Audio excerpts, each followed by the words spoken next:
The first thing I heard after awakening was laughter.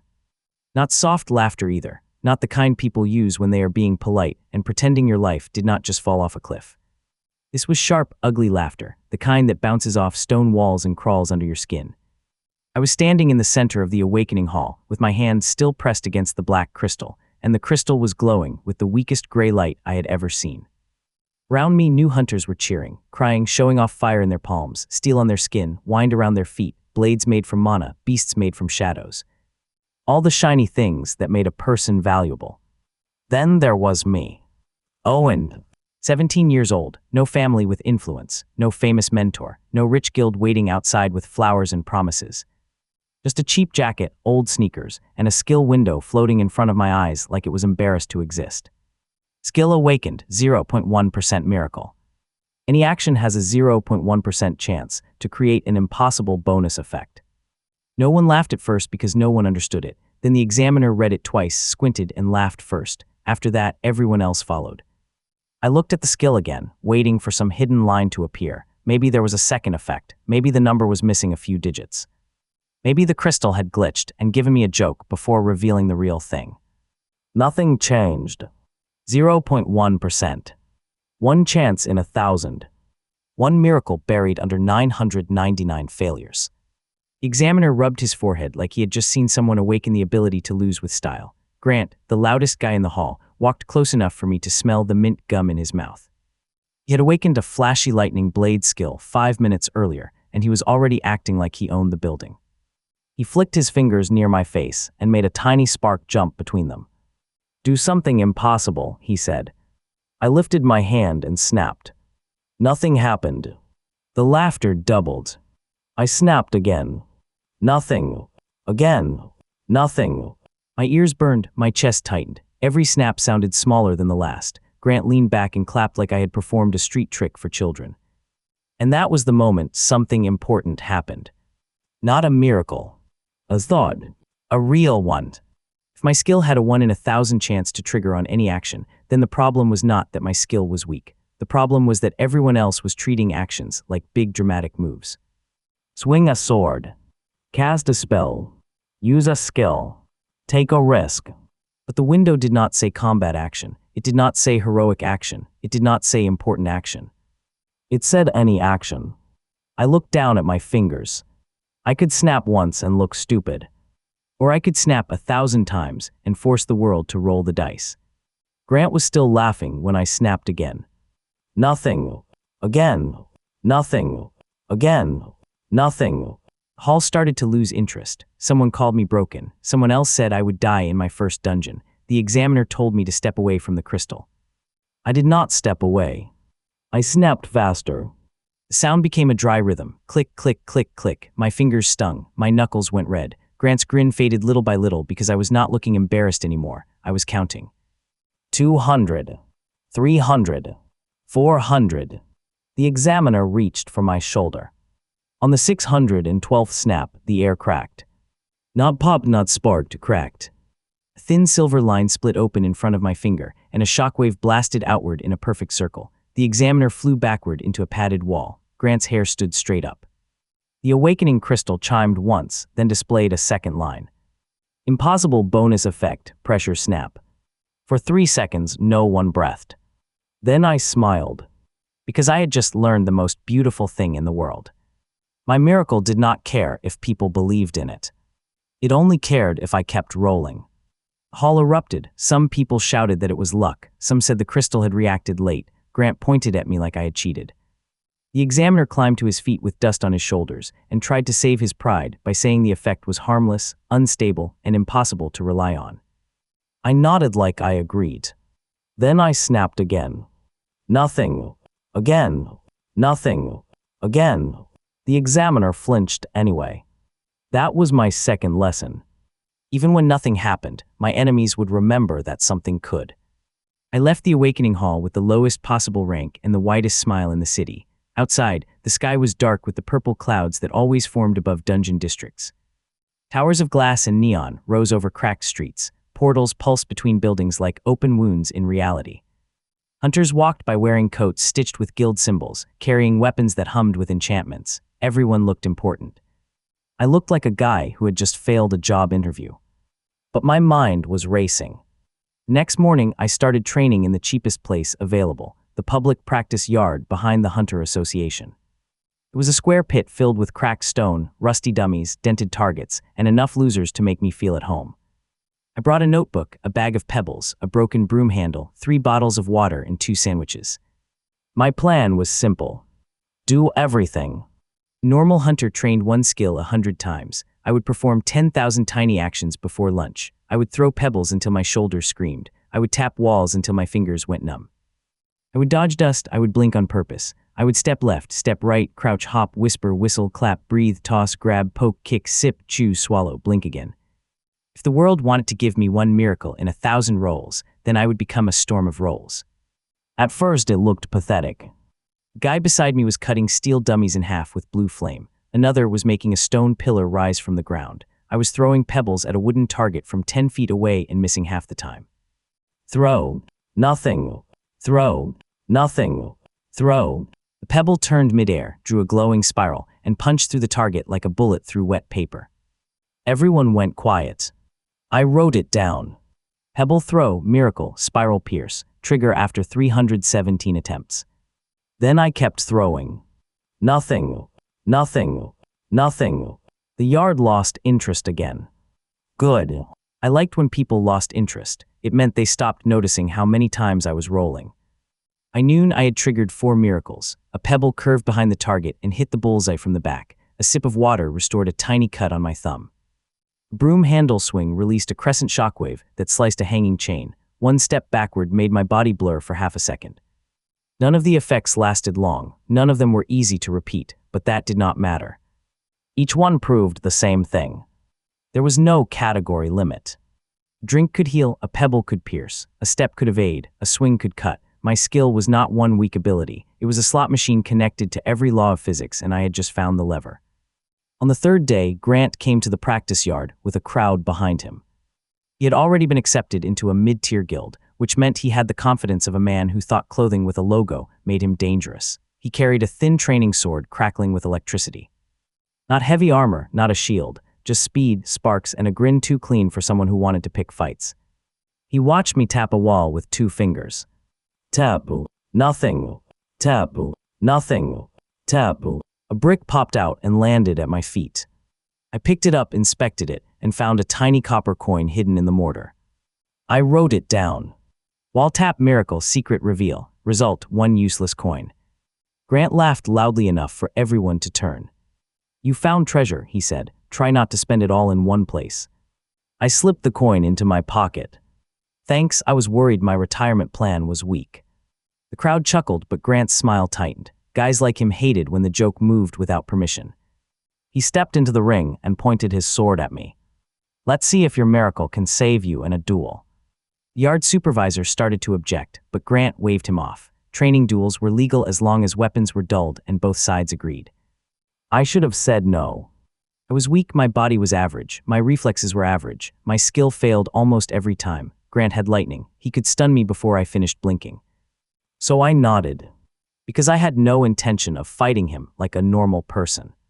Ring barrier rose around us, a transparent wall of mana that kept accidents inside. Grant rolled his shoulders, electricity sliding across his blade in thin blue snakes. I held the broken broom handle with both hands and bounced lightly on my toes. The crowd expected one exchange. I gave them nonsense. I threw a pebble at the ground. Nothing. I flicked the copper coin into the air. Nothing. I tapped my broom handle twice. Nothing. Grant rushed me. He was fast, faster than I wanted. His blade came down in a diagonal flash, and I dodged left. Nothing. Too slow. The sword grazed my shoulder. Pain burned across my skin, and lightning crawled down my arm. Grant laughed and spun for a second strike. I dropped the broom handle. That was an action. Nothing. I kicked it. Nothing. I stepped on the end. The other end snapped upward with impossible force. Miracle trigger. The broom handle launched like a spring-loaded spear and slammed into Grant's chin. His teeth clicked shut. His lightning blade flew from his hand, spinning into the air. I clapped once. Nothing. I clapped again. Nothing.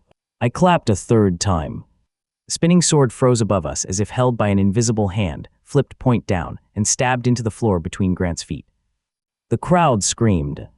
Grant stumbled back pale. I could have rushed him. I could have tried to hit him. Instead, I started walking in a circle around him, tapping my own chest with 2 fingers, flicking pebbles, snapping, shifting my weight, making tiny rolls with every breath. He did not know which movement to fear. That was the real attack. His lightning skill was strong, but it needed intent. Mine turned even stupidity into danger. When I scratched my cheek, he flinched. When I coughed, he raised his hands. When I tossed another pebble, he dodged so hard he nearly tripped. The pebble missed him completely. Then it hit the barrier behind him, bounced once, became a streak of gold, and struck the exact nerve behind his knee. Grant collapsed. I stood over him with my broom handle back in my hand. He glared up at me, furious and humiliated. "You got lucky," he hissed. I nodded. "Yeah, that's the whole build." Duel ended with me declared the winner by technical knockdown. The crowd did not cheer at first. They stared like I had taken a joke and sharpened it into a weapon. I walked out of the ring with a bleeding shoulder, weak legs, and a new problem. People were paying attention now. Attention brought opportunities. It also brought predators.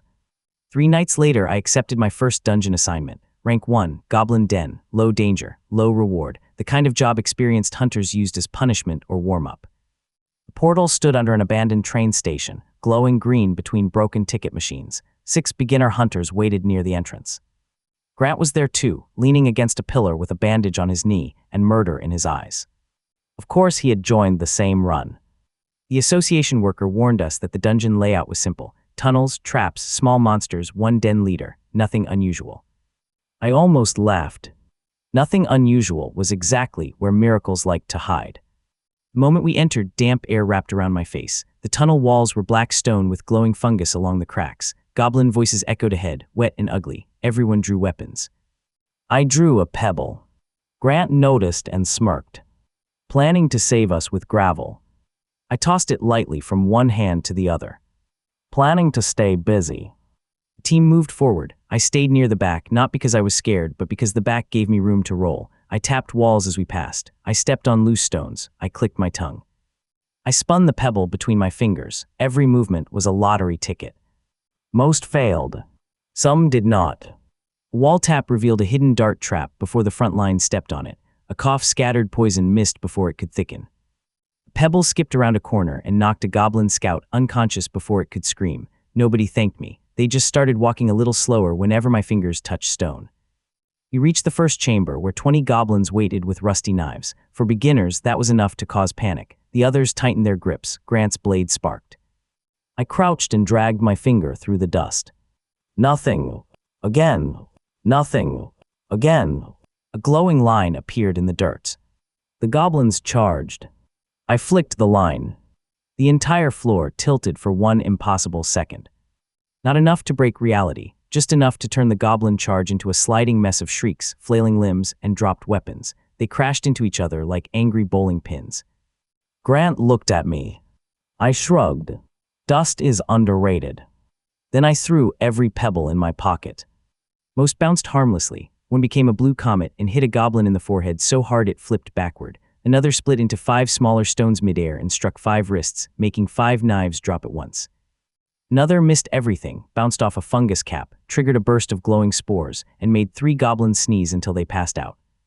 It was ridiculous. It was beautiful. It was war by prank. Grant killed the den leader with a clean lightning slash. It should have been his moment. Everyone should have looked at him. But while he posed with his sword burning blue, I was tapping the den leader's crude wooden throne. Taboo. Nothing. Taboo. Nothing. Taboo. The throne sank into the floor, revealing a hidden staircase spiraling downward. The association worker's warning echoed in my head. Simple layout. No unusual features. Everyone stared at the stairs. Grant snapped, "Do not go down there." I looked at him. Why? Because hidden paths are dangerous. Then the reward is better. That is not how beginner dungeons work. I smiled. Good thing my skill hates how things work. I went down alone. That was the first time people saw the real difference between me and everyone else. Other hunters chased safe victories. I chased extra rolls. A hidden staircase was not just a path. It was 1,000 new surfaces to tap, doors to open, stones to kick, chains to pull, air currents to breathe through, traps to trigger from a distance, and monsters to trick into making their own bad luck worse. At the bottom, I found a sealed chamber with a stone chest in the center. A normal person would inspect it carefully. I threw a pebble at it. Nothing. Another. Nothing. Another. The chest sneezed. I froze. The lid lifted like a mouth, and a trap mimic unfolded itself from the stone, all teeth and wooden hinges and angry red eyes. It lunged. I jumped back. Nothing. I tossed my empty water bottle. Nothing. I kicked a loose brick. The brick multiplied into a dozen bricks and formed a tiny wall between us. The mimic smashed through it, but that bought me half a second. Half a second was a mansion when you lived on tiny actions. I snapped, failed. Clapped, failed. Spat to the side, failed. Tapped the wall, failed. Tapped again. The wall opened. A jet of ancient flame blasted out and hit the mimic directly in its open mouth. It shrieked, reeled backward, and slammed its lid shut. I grabbed the broom handle from my back, rushed in, and punched the lid with my fist because my hand was faster than my weapon. It was a stupid punch. It was weak. It should have hurt me more than it hurt the monster. Miracle trigger. Impossible bonus effect, instant armor break. A spiderweb of white cracks exploded across the mimic's body. Its stone shell fell away in chunks, exposing a soft glowing core. I swung the broom handle down. Nothing special. Just wood on meat. But with its armor gone, that was enough. The mimic collapsed, melted into black smoke, and left behind a silver ring. I picked it up, no name, no glowing prophecy, just a simple ring that made my fingers tingle. When I came back up, the others were waiting in tense silence. Grant looked annoyed that I was alive. I held up the ring. Just had teeth. No one laughed. That was when I knew the mockery had changed shape. They still doubted me. But now doubt had fear inside it. The ring turned out to be a low-grade storage ring, the kind that could hold small objects in a pocket space. For anyone else, it was useful. For me, it was a weapon factory. Pebbles, nails, marbles, chalk, broken glass, coins, thread, paperclips, salt packets, empty bottles, anything small enough to fit became ammunition, bait, test pieces, trigger tools, and emergency miracles. At the end of the week, my storage ring looked like a junk drawer had been swallowed by a black hole. I trained like a madman. I learned to roll without looking like I was rolling. One finger tap against my thumb, one breath through my teeth, one blink timed with a step, one coin flipped inside my sleeve, one toe scraping the ground. One shoulder twitch, one whispered word. I learned which actions were safest to spam in public and which created effects too wild for crowded streets. Snapping could create pressure waves. Pebbles could curve, pierce, multiply, explode, freeze, teleport, or turn, insulting colors for reasons I still did not understand. While taps could reveal secrets, open passages, strengthen surfaces, weaken surfaces, or once make a brick sing in a deep voice for 6 seconds. Drinking water had the strangest range. Sometimes it refreshed me, sometimes it turned into steam in my stomach and gave me speed. Once it made my blood feel like lightning, and I ran 3 miles before realizing I had left my shoes behind. The association ranked me up slowly because rules were rules, and nobody wanted to admit a low-rank hunter with a trash skill was clearing dungeons faster than trained teams. I did not argue. I did not need them to believe quickly. I needed dungeons, enemies, and space. Every gate was a casino. Every monster was a target. Every room was a loaded question. My second major dungeon was an abandoned tower inside a red portal. The boss was a giant moth with blades for wings, and the team leader warned us not to touch the glowing powder in the air. So obviously I touched it with a pebble. Nothing. Touched it again. Nothing. Third time the powder gathered around the pebble like a tiny galaxy. I threw it upward. The moth dove, wings slicing the air so hard sparks flew from stone. The pebble burst into a miniature sun. The moth slammed face first into the light, blinded and screaming. While the others covered their eyes, I ran under it, tapped its shadow, and rolled again. Nothing. Again. Nothing. Again. Its shadow hardened into black chains for 1 second. 1 second was enough for the entire team to hit it at once. When the moth fell, nobody said luck. They said nothing at all. That silence felt better than praise. Grant kept showing up around my assignments. He claimed it was coincidence. I knew it was not. He wanted to see me fail close enough to enjoy it. The problem for him was that I had started using him too. Grant was proud, fast, and easy to provoke. In dungeons, monsters loved obvious threats. I learned to stand near him, toss something flashy, then let his lightning draw the charge. While enemies rushed him, I rolled from the side. Stone tapped against the floor could become a spike trap. A whispered hello could echo behind monsters and make them turn the wrong way. A weak punch could trigger armor break. A mistimed dodge could become perfect evasion, leaving a glowing afterimage that enemies attacked while I was already behind them. The first time perfect evasion triggered, I was sure I had died. A wolf demon with crystal teeth leapt at my throat. I dodged right too late, its jaws closed on my neck. Then I was suddenly 5 feet away, standing behind my own fading silhouette. The wolf bit the afterimage, and the afterimage exploded into harmless confetti. I stared at the colored paper drifting through the air. Even the wolf looked offended. Grant yelled, "What was that?" I stabbed the wolf with a broken chair leg. "No idea." That was honest. My skill had no dignity. It gave me miracles like a drunk magician throwing cards into a hurricane. Some were deadly, some were useless.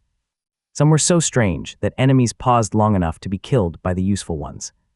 Once I slapped a dungeon door and it turned transparent. I saw the entire ambush inside, waved at the monsters, then opened another door behind them because a second slap triggered a shortcut.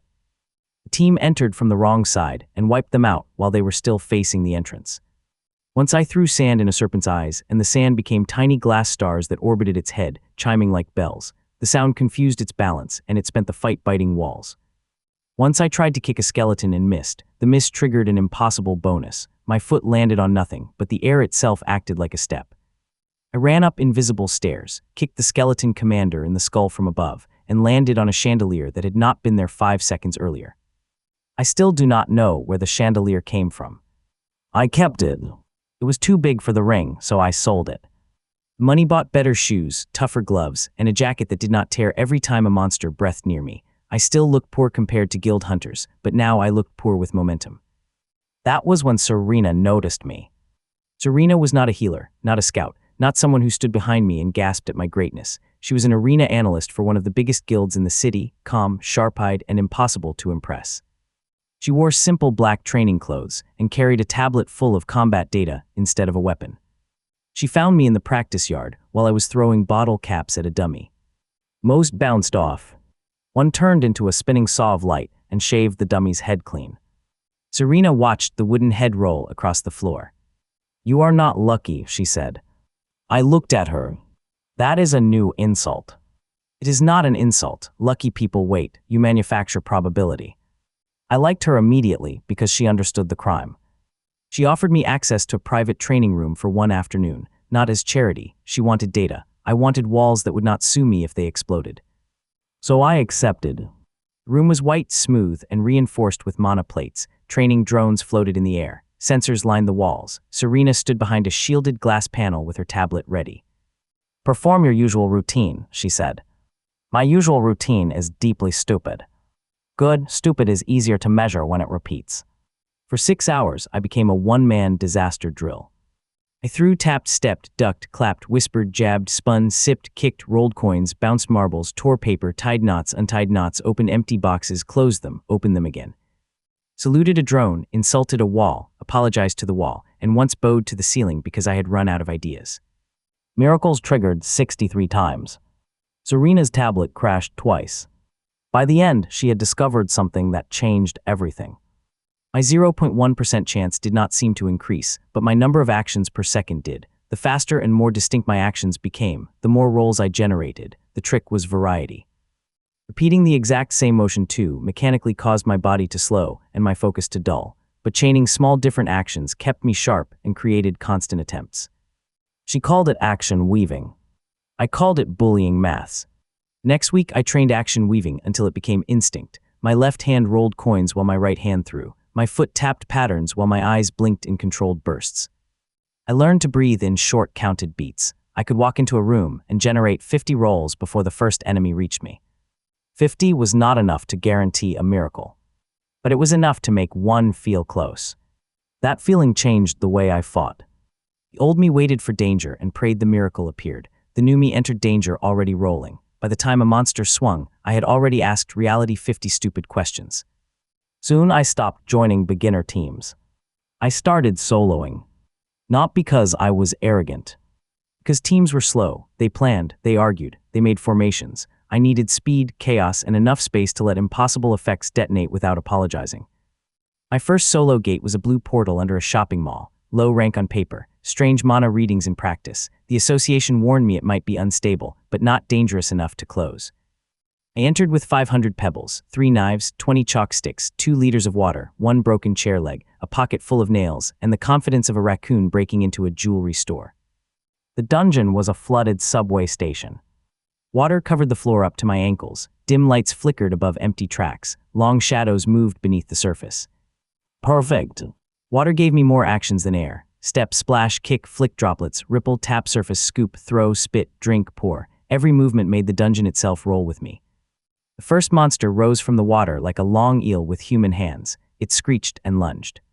I kicked water into its face. Nothing. Flicked droplets. Nothing. Threw a nail. Nothing. Tapped the water with the chair leg. The entire puddle under the monster turned to ice for half a second. It slipped mid-lunge, slammed chin first into the platform, and slid past me like a thrown rope. I stabbed downward with a knife. Weak hit. No miracle. Still heard it. Then it whipped its tail and knocked me into a vending machine. Pain exploded across my ribs. The machine cracked. A can fell out. I grabbed the can and opened it. Miracle trigger.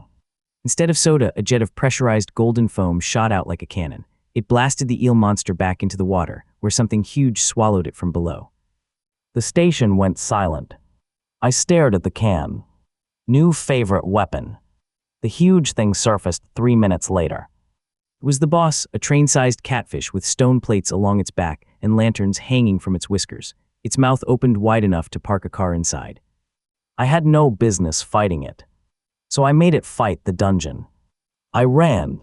The catfish surged through the flooded tracks, smashing pillars, breaking tiles, flooding tunnels. I skipped along platforms, throwing every small object I had behind me. Most did nothing. A chalk stick became a smoke bomb. A marble became a thunderclap. A pebble made one lantern whisker tie itself into a knot. The boss got angrier with every tiny insult. Good. Angry enemies stop thinking.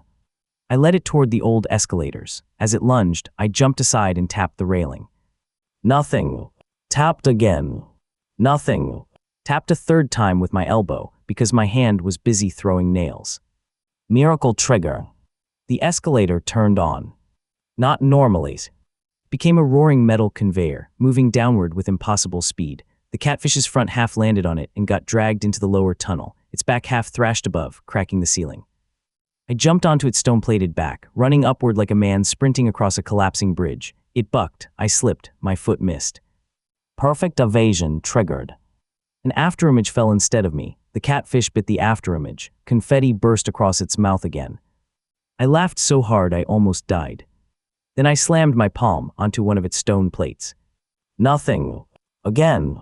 Nothing. Again. Instant armor break triggered. The plate shattered, exposing a glowing nerve. I shoved the soda can into the crack and flicked the tab. Nothing. Flicked again. Nothing. Flicked a third time. Golden foam erupted inside the boss. The catfish inflated like a balloon, shot backward through the escalator tunnel, crashed into 3 walls and burst into blue light. When I exited the portal soaked, bruised, and holding a boss core the size of my head, the association worker dropped her clipboard. I waved. Subway had fish. Then my name had started moving through hunter forums. At first people called me Pebble Guy, then Miracle Clown, then Probability Freak. I did not love the names, but I loved what they did. They made criminals curious.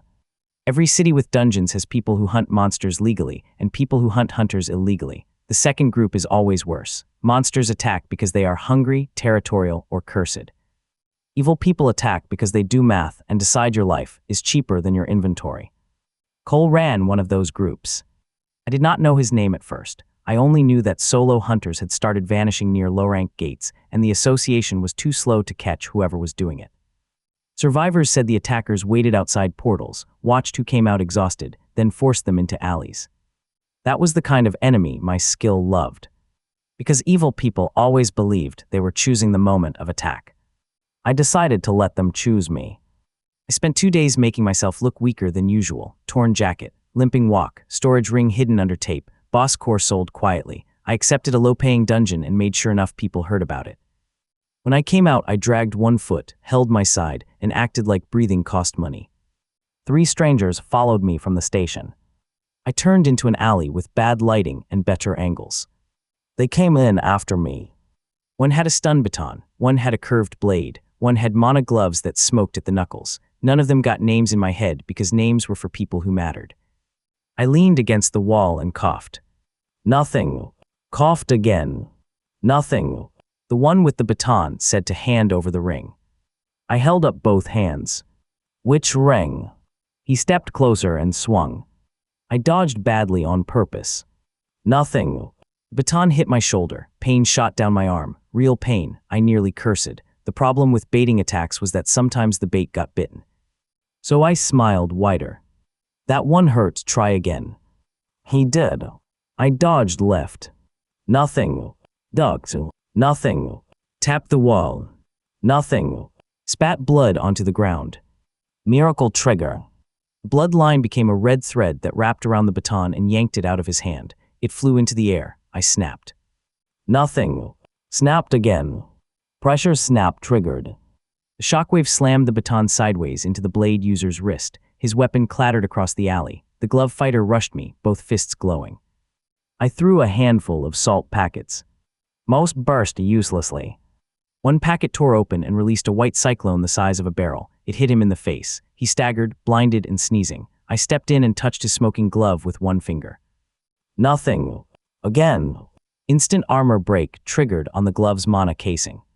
The glove cracked, backfired, and wrapped its own user in sticky blue energy. He fell like a wrapped sandwich. The baton guy tried to run. I flicked the copper coin I had found in the practice yard weeks earlier. Nothing. The coin bounced off the wall. Nothing. It hit a trash can. Miracle trigger. The trash can lid shot upward, ricocheted between both walls, and landed around his ankles like a metal cuff. He face-planted. I had already called the association before entering the alley. The patrol arrived less than a minute later. I pointed at the 3 groaning attackers. They followed me, attacked first, and kindly demonstrated several crimes. The patrol dragged them away. One shouted that Cole would hear about this. Finally, a name. Cole found me 2 nights later. He did not come alone. He came with quiet steps, black clothes, and a smile that looked practiced in any shiny window he passed. He was not huge. He was not loud. He carried no obvious weapon. That made him more dangerous than Grant ever was. He approached me outside a convenience store while rain hissed against the pavement. You caused me trouble, he said. I sipped water from a bottle. Nothing. I caused trouble recreationally. Cole's smile did not change. People say your skill is chance. I think chance can be managed. Pain, for example, makes people move less. Less movement means fewer chances. That told me he had done homework. Smart enemies are annoying. Smart, evil enemies are useful. He flicked 2 fingers. The rain around me stopped falling. Not froze, stopped. Every drop hung in the air like glass beads. Then they shot sideways. I threw myself down. Perfect evasion did not trigger. Needles of rain sliced my jacket and cut my cheek. Cole had water control, precise enough to turn weather into bullets. That was bad. So I drank from my bottle again. Nothing. Again. Nothing. Cole lifted his hand, and the puddles around my feet sharpened into spears. I stomped. Nothing. Stomped again. The puddle under me bounced like rubber. I launched upward over the spears, flipped completely by accident, and landed on the store awning. Cole looked up, mildly impressed. I emptied my storage ring. Pebbles, nails, coins, bottle caps, chalk, marbles, broken glass, thread, paperclips, and one very confused spoon rained down around him. Most of it did nothing. But I did not need most. I needed volume. Nail became a lightning rod and attracted every rain bullet into itself. A marble turned into a flashbang. A chalk stick drew a glowing circle around Cole's feet and made the pavement slippery as oil. A paperclip unfolded into a tiny silver bird and pecked his hand. Cole lost focus for half a second. The rain fell normally. I jumped from the awning. He raised a water blade. I flicked the spoon. Nothing. It spun once. Nothing. It reflected a streetlight. Miracle trigger. The reflected light became solid, a golden plank in midair. I landed on it, kicked off, and changed direction above Cole's blade. My heel came down toward his shoulder. No miracle. But gravity was enough. He staggered, I hit the ground and started moving around him in tight circles, rolling actions with every part of my body. Tap, snap, step, flick, blink, breathe, toss, clap, duck, kick. Cole tried to control the rain, but he had to aim. I was no longer one target. I was a swarm of bad ideas. He attacked again, and I punished every miss.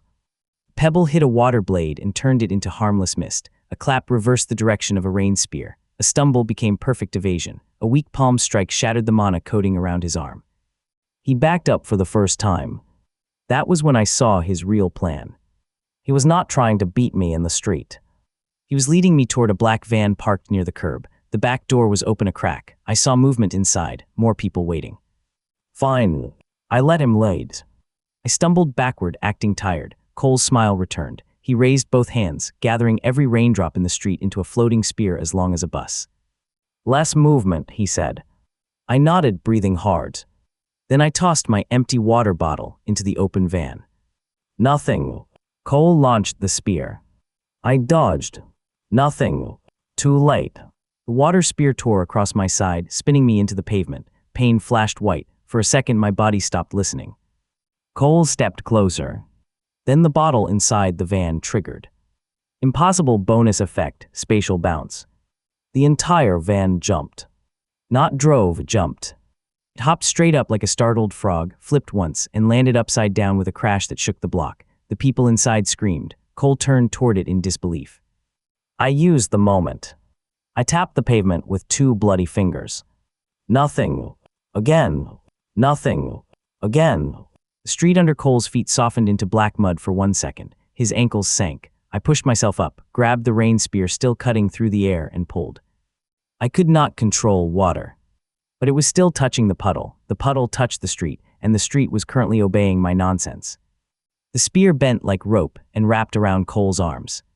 The patrol sirens arrived, drawn by the flipped van and probably the screaming. Cole tried to dissolve the water, but I had already thrown a handful of nails around him. One nail triggered a ceiling effect, pinning his shadow to the mud. He looked at me for the first time without smiling. You planned this. I wiped rain and blood from my face. I planned 12 things. This was number 9. The patrol took him alive. That mattered. Dead enemies become rumors. Arrested enemies become evidence. Cole's capture exposed half his network. Solo hunters stopped vanishing from low gates. The association gave me a medal in a small room with cheap coffee and no cameras because admitting I had solved their problem with a bottle and trash would embarrass too many people. I took the medal anyway. It fit in my storage ring. After Cole, the city started treating me differently, not kindly, differently. Shop owners offered discounts because they wanted stories. Guild recruiters appeared with polite smiles. Beginners asked for advice. Grant stopped laughing when I entered rooms, which might have been the greatest reward of all. But respect has a strange taste when it arrives late. I remembered the awakening hall. I remembered the laughter. I remembered snapping until my fingers hurt while everyone decided I was worthless. So when the big guilds asked me to join, I said no. Not because I hated teams. Because I was not finished becoming impossible. Serena kept sending me data. She was not my manager, not my sidekick, not someone who followed me into danger. She was the one person who could turn my chaos into patterns without trying to control me. Her notes were simple and brutal. My miracles had tendencies. Objects thrown at eyes had a strangely high chance of precision effects. Actions performed while falling produced evasion or landing bonuses more often.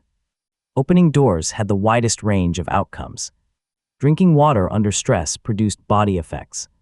Apologizing to objects did nothing useful, except once when a cracked sword repaired itself out of pity. She also warned me that my body was becoming the real limit. Rolling thousands of actions in a fight was not free. My joints ached, my fingers blistered, my lungs burned from controlled breathing. My mind got tired from tracking possibilities.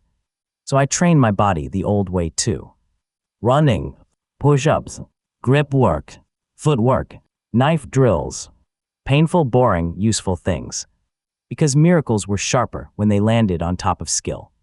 A weak punch with armor break was good. A trained punch with armor break was a crime scene. A random dodge with perfect evasion saved me. A planned dodge with perfect evasion created openings.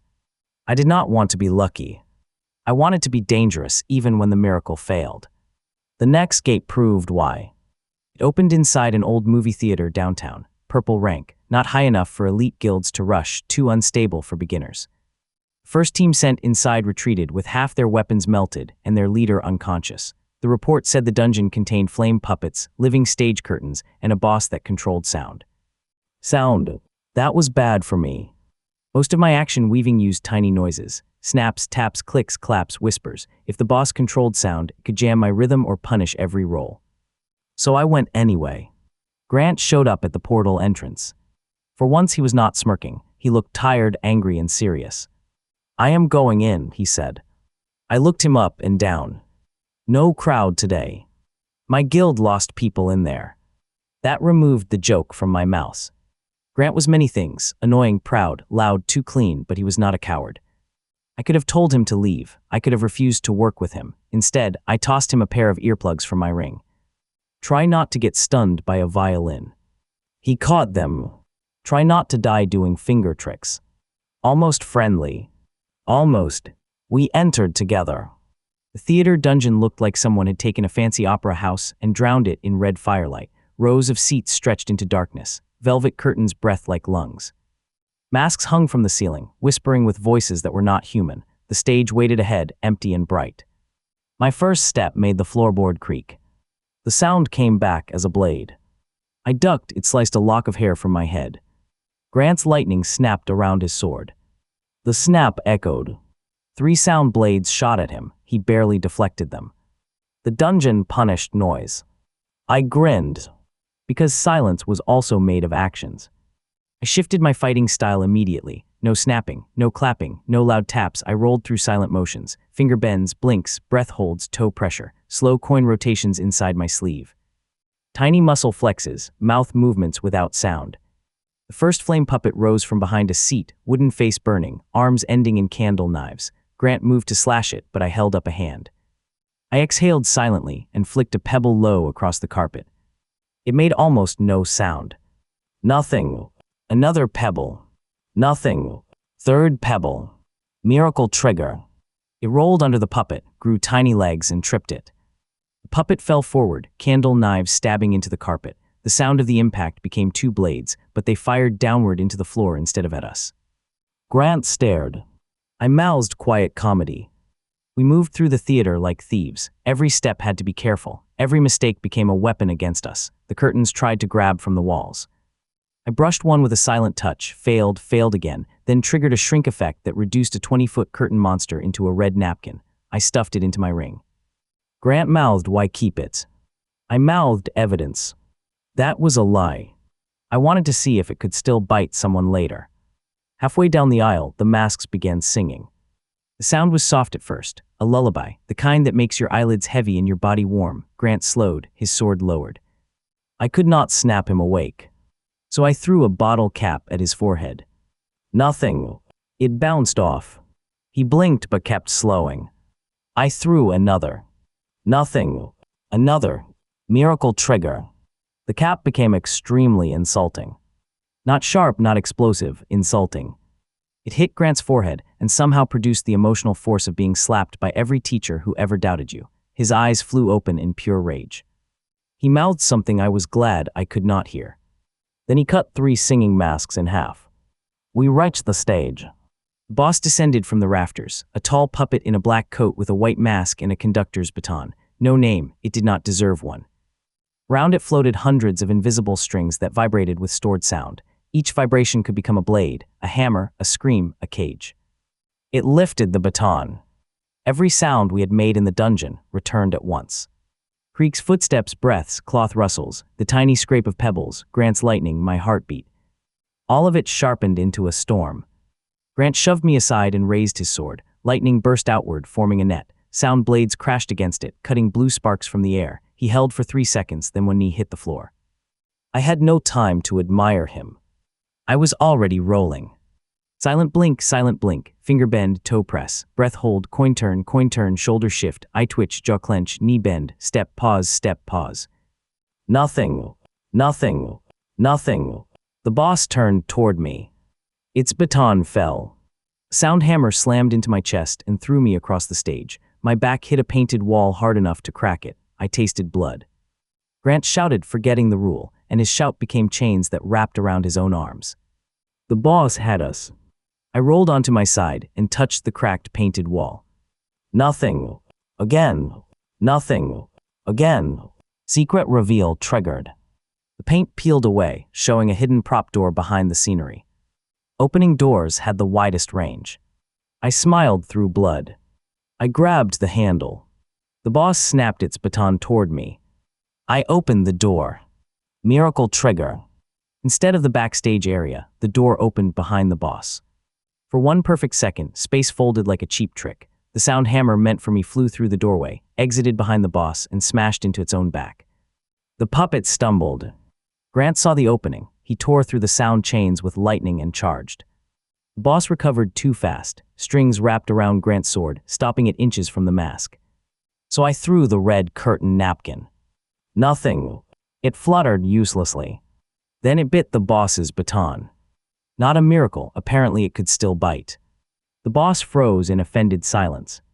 I used that tiny pause to sprint across the stage. Every step rolled, every breath rolled. My fingers moved like I was playing an invisible piano.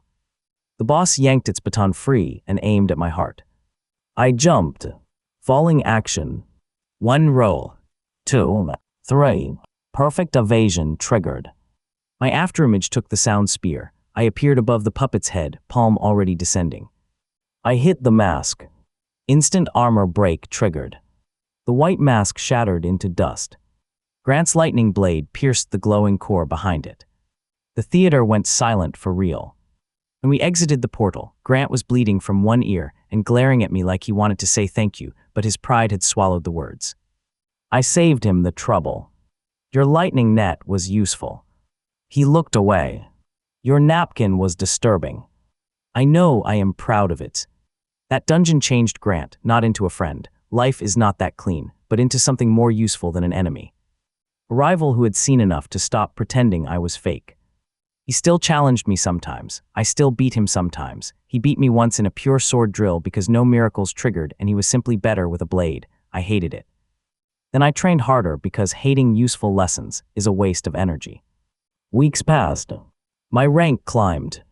Not smoothly, never smoothly. The association tested me again and again, hoping my results would average out into something comfortable. They put me in controlled duels. They made me repeat obstacle courses. They measured mana output. They measured reaction time. They measured skill reliability. My reliability was terrible. My results were terrifying. In one obstacle test, I tripped on the first hurdle and triggered perfect evasion so hard I skipped half the course. In a target test, I missed every shot for 30 seconds. Then one pebble split into 1,000 tiny stars and tagged every target at once, including 2 targets that had not risen yet. In a durability test, I tapped the shield dummy and made it confess a hidden crack in its structure before collapsing from embarrassment. The examiner did not know how to score embarrassment damage. So Arena did. She gave it an 8.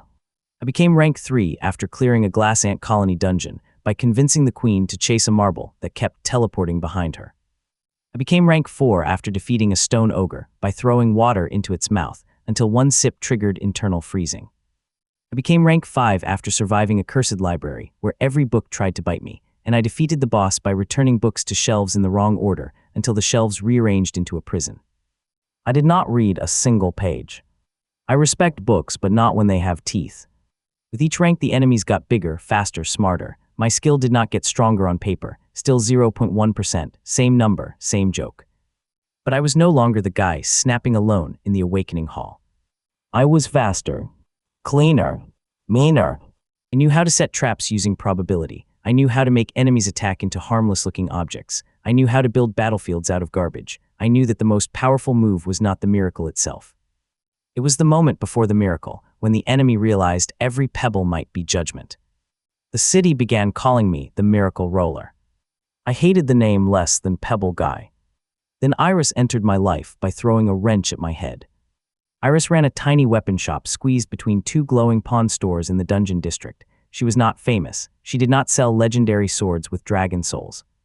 She sold practical gear that did not break when idiots like me used it wrong. I came in looking for gloves that could survive repeated wall tapping, object throwing, and the occasional accidental fire effect. Iris looked at my blistered fingers, then at the dented broom handle sticking from my ring, then at me. No. I blinked. I have money. You have bad habits. I also have money. You will ruin normal gloves in a day and complain. I will ruin them silently. She threw a wrench. I dodged. Nothing triggered. The wrench hit a shelf behind me and knocked down a box of steel ball bearings. They spilled across the floor in a glittering wave. I stared. Iris stared. Then I bought all of them. After that, she became the only shop owner willing to design gear for someone whose combat style could be described as aggressive littering. Weighted gloves with replaceable knuckle plates. Boots with toe clickers for silent action weaving. A coat lined with tiny pockets angled for fast throws. A belt that dispensed pebbles one at a time like candy for a lunatic. She asked what I used half the items for. I told her the truth. I do not know yet. She nodded like that was the answer she expected. Iris did not go into dungeons with me. She stayed in her shop, insulted my gear maintenance, and made my ridiculous ideas slightly less likely to kill me. That made her important. Cole was in jail, but his capture had stirred something uglier. Crime groups outside the city started hearing about the hunter who made ambushes backfire. Some wanted revenge because their friends had been arrested. Others wanted my storage ring, my gear, or my skill secret. A few simply wanted to prove miracles could be beaten with preparation.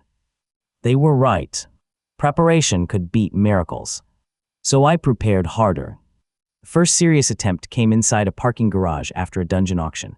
I had bought a box of broken enchanted arrows because broken things were cheap and sometimes miracles loved leftovers.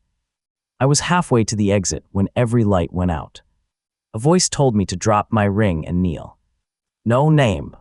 No importance. I tapped the box. Nothing. Tapped again. Nothing. The air tightened around my throat. Invisible wire. Someone had set a trap across the ramp. Clever. I stopped moving, lifted one hand slowly, and dropped a coin. It hit the concrete. Nothing. I dropped another. Nothing. Another. Miracle trigger. The coin landed on its edge and rolled uphill, glowing faintly. I followed it with my eyes. The coin revealed the path of every wire by making them hum silver. The garage was full of them, stretched between pillars, wrapped around cars, hidden near the floor and ceiling. A normal fighter would be trapped. I was standing inside a musical instrument. I grinned. Then I started plucking wires. Most did nothing except make creepy sounds. One released a stored shock back toward its caster. Someone screamed in the dark. One wire turned into a rubber band and slapped the person holding it.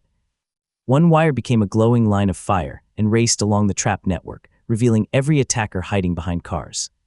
There were 8. Too many for a normal fight. Perfect for a demonstration.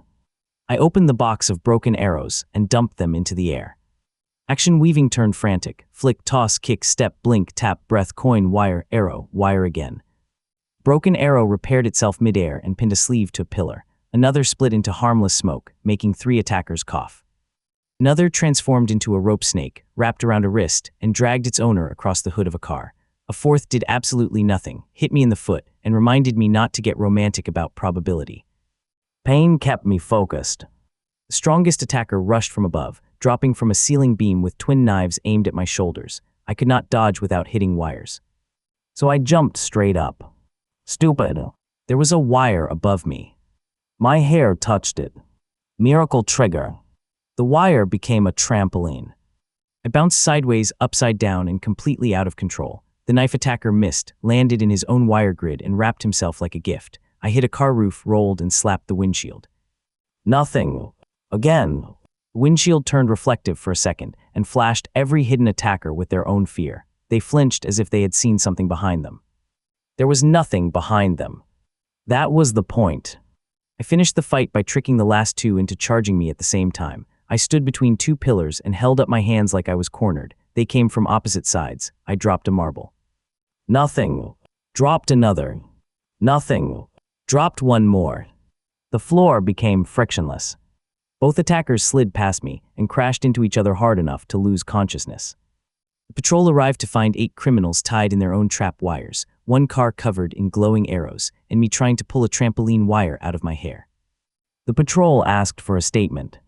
I said they attacked first, the garage helped. This became my pattern. Evil people tried to choose enclosed spaces, ambush routes, traps, hostages, darkness, poison, numbers, fear. I turned each choice into a game where they had to survive my failures long enough for my successes to arrive. Most could not, and every arrest pushed me higher. Not just in rank, in reputation.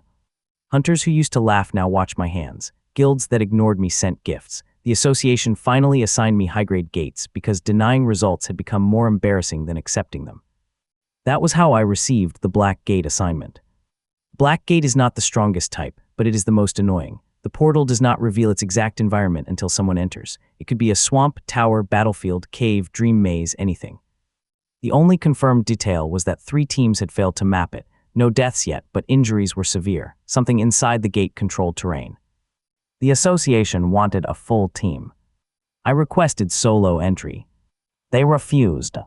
Then the portal surged, alarms screamed, and everyone looked at the readings instead of the doorway. I stepped through before anyone could grab my sleeve. The black gate swallowed me cold. I landed in a city made of stairs. Stairs going up walls, stairs hanging upside down, stairs spiraling around empty air, stairs leading into clouds, stairs made of stone, wood, bone, glass, water, shadow. Doors sat on platforms with no buildings attached.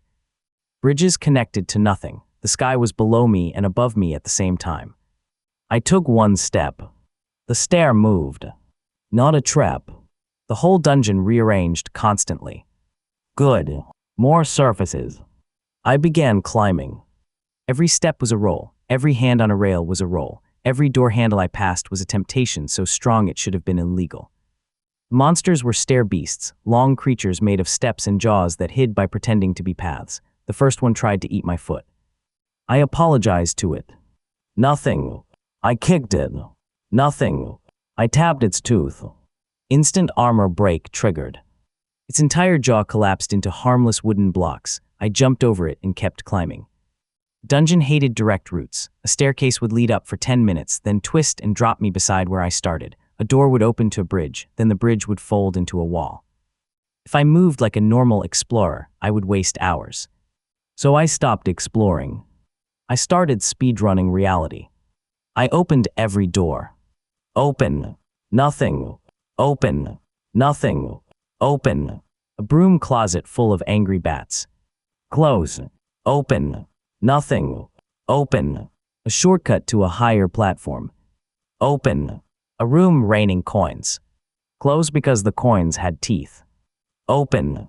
A door behind me. Open. A door inside another door. Open.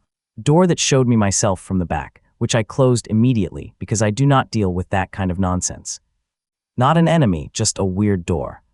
Eventually I triggered a chain. One open door led to a stair made of blue light. A tap on the blue stair made it multiply. A step on the multiplied stair launched me upward. A blink during the launch triggered perfect evasion, leaving an afterimage below to bait a stair beast. The beast lunged at the afterimage, crashed through a false platform, and revealed the boss arena. I landed on a floating plaza, surrounded by hundreds of staircases. The boss was a giant hand made of stone steps, each finger a staircase curling and uncurling. It walked on its fingertips and slammed the plaza hard enough to flip sections of floor. A terrain boss. It did not need armor. The arena was its weapon. I tested it with pebbles. Throw. Nothing. Throw. The pebble curved into its knuckle and broke. Throw. Nothing. Throw. Miracle trigger. The pebble became a tiny door and opened on impact. A gust of wind shot from the door pebble, forcing one finger upward. The boss lost balance for half a second. I had my strategy. Make it trip over itself. I ran toward the nearest staircase as the giant hand slammed down. The impact flipped the stairs vertical. I jumped, tapped, rolled, twisted, and used every movement to fish for bonuses. A misstep became a ledge. A thrown nail became a hook. A finger bend triggered grip strength, letting me hang from a stair edge with one hand while the boss tried to crush me. I climbed its fingers.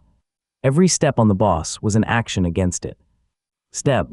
Nothing. Step. Nothing. Click. Nothing. Tap.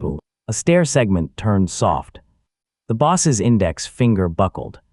It swung me toward another staircase. I jumped, landed, spun, threw chalk lines across the steps. Most chalk did nothing. One line became an arrow pointing down.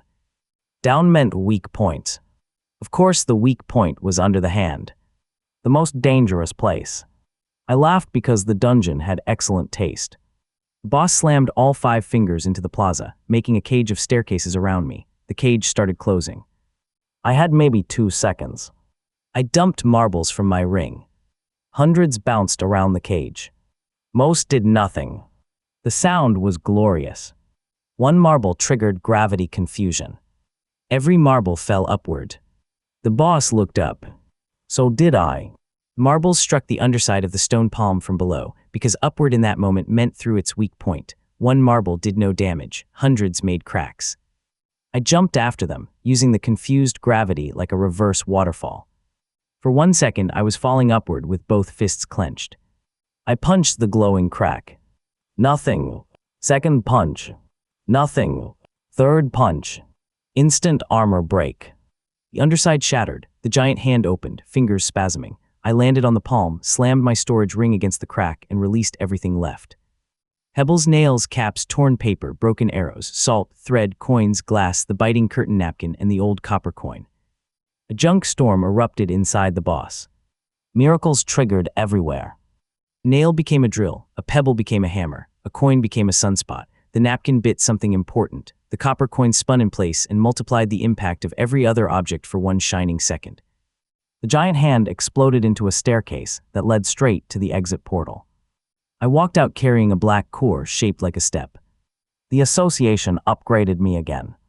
This time cameras were waiting. The interview was awkward because reporters wanted a heroic speech and I wanted food. They asked what my secret was. I held up a pebble. Try enough times. That quote spread everywhere. People printed it on shirts. I received a box of them. Iris used one as a rag. Serena told me the phrase was statistically incomplete. Grant said it sounded stupid, which meant he was jealous he had not said it. Fame made daily life strange. Kids snapped their fingers when I passed. Street vendors sold miracle pebbles that were just normal pebbles painted silver. A drink company offered me money to say their water triggered more miracles, which was false and also funny. I refused because I did not want people getting hurt chugging sports drinks in dungeons. The problem with fame is that it reaches places your fists have not. Far beyond our city was the Ash Line, a burned district where portals opened more often than patrols could close them. Criminal crews hid there, monsters wandered there, and abandoned buildings became nests for things too ugly to put on tourist maps. Cole's old contacts had retreated into that district after his arrest. Then hunters started disappearing there again. This time the missing were not beginners. Rank 4, Rank 5, 1 Rank 6. The association prepared a large sweep, big teams, careful routes, heavy equipment, slow and loud. I did not like it. The criminals would hide, wait, scatter, return later. So I went ahead. Not officially. Not secretly either. I simply walked into the Ash Line in daylight with my hands in my pockets and a storage ring full of terrible decisions. The district looked like the skeleton of a city, burned apartments, bent streetlights, cars half swallowed by purple weeds, portal scars glowing on walls, mana fog rolling low across the asphalt. Perfect place for an ambush. I whistled. Nothing. Whistled again. Nothing. Whistled a third time. The sound bounced between buildings and came back as a map in my head. Miracle trigger. For 3 seconds, I sensed every hollow space nearby. Basements, tunnels, hidden rooms, people breathing behind walls. There were 27 of them. I smiled. A lot of people had come to choose me. I walked into the center of a 4-way intersection and raised both hands. Starting now, anyone who attacks me gets gift-wrapped for jail. No one answered. A bullet of compressed mana shot from a window. I tilted my head. Nothing. Too slow. It grazed my ear and burned skin. I flinched hard and that flinch triggered perfect evasion late. My afterimage appeared half a step behind me, got hit by the second shot, and exploded into confetti. I pointed at the window. First volunteer. I threw a pebble. It missed the window by 6 feet. And it curved, bounced off a streetlight, became a red streak and struck the shooter's weapon. The weapon fired backward, blasting its owner out of the window into an awning. He bounced twice and landed in a dumpster. 1 down. The street erupted. People came from alleys, rooftops, broken stores. Some had blades, some had spells, some had nets, darts, hooks, smoke bombs. They expected a hunter. They got a carnival accident with good footwork. I ran straight toward the biggest group, not away. That surprised them. Surprise is an action too, but sadly not one I could roll, still useful. Smoke bombs burst around me. I drank water inside the smoke. Nothing. Again. Miracle trigger. Water cooled my lungs and the smoke turned transparent to my eyes. Everyone else was blind. I was not. I moved through them like a rumor. Weak punch. Armor break on a mana bracer. Elbow tap. Nothing, but it still hit a jaw. Coin flick. A coin stuck to a knife and made it too heavy to lift. Toe scrape. The ground rippled, tripping 3 attackers. Apology to a bent stop sign. Nothing. Second apology. The stop sign bent back upright and smacked someone sneaking behind me. Iris would have loved that. A net dropped from above. I could not dodge cleanly, so I jumped into it. The criminals cheered for half a second. Then I tapped the net. Nothing. Tapped again. Nothing. Bit the net because my hands were stuck. Miracle trigger. Net decided I was not worth holding and wrapped around the nearest 6 attackers instead. I landed free, spat out a piece of rope, and kept moving. Leader of the ambush finally appeared on a rooftop. No name, no lasting importance. He wore a long gray coat and held a staff that gathered ash from the air into rotating blades. He shouted that my luck would run out. I shouted back, that is why I brought extra. Then I opened my storage ring and threw 1,000 steel ball bearings into the street. They bounced everywhere. The sound was rain made of metal. My action weaving hit a new level. Every bounce counted as an object action I had started. Not every bounce rolled for my skill, but enough did. Effects sparked across the intersection like tiny fireworks. One bearing became a flash, one became glue, one became a spring, one grew spikes, one turned into a tiny rubber duck that squeaked with judgment, one shot upward and hit the staff leader under the chin.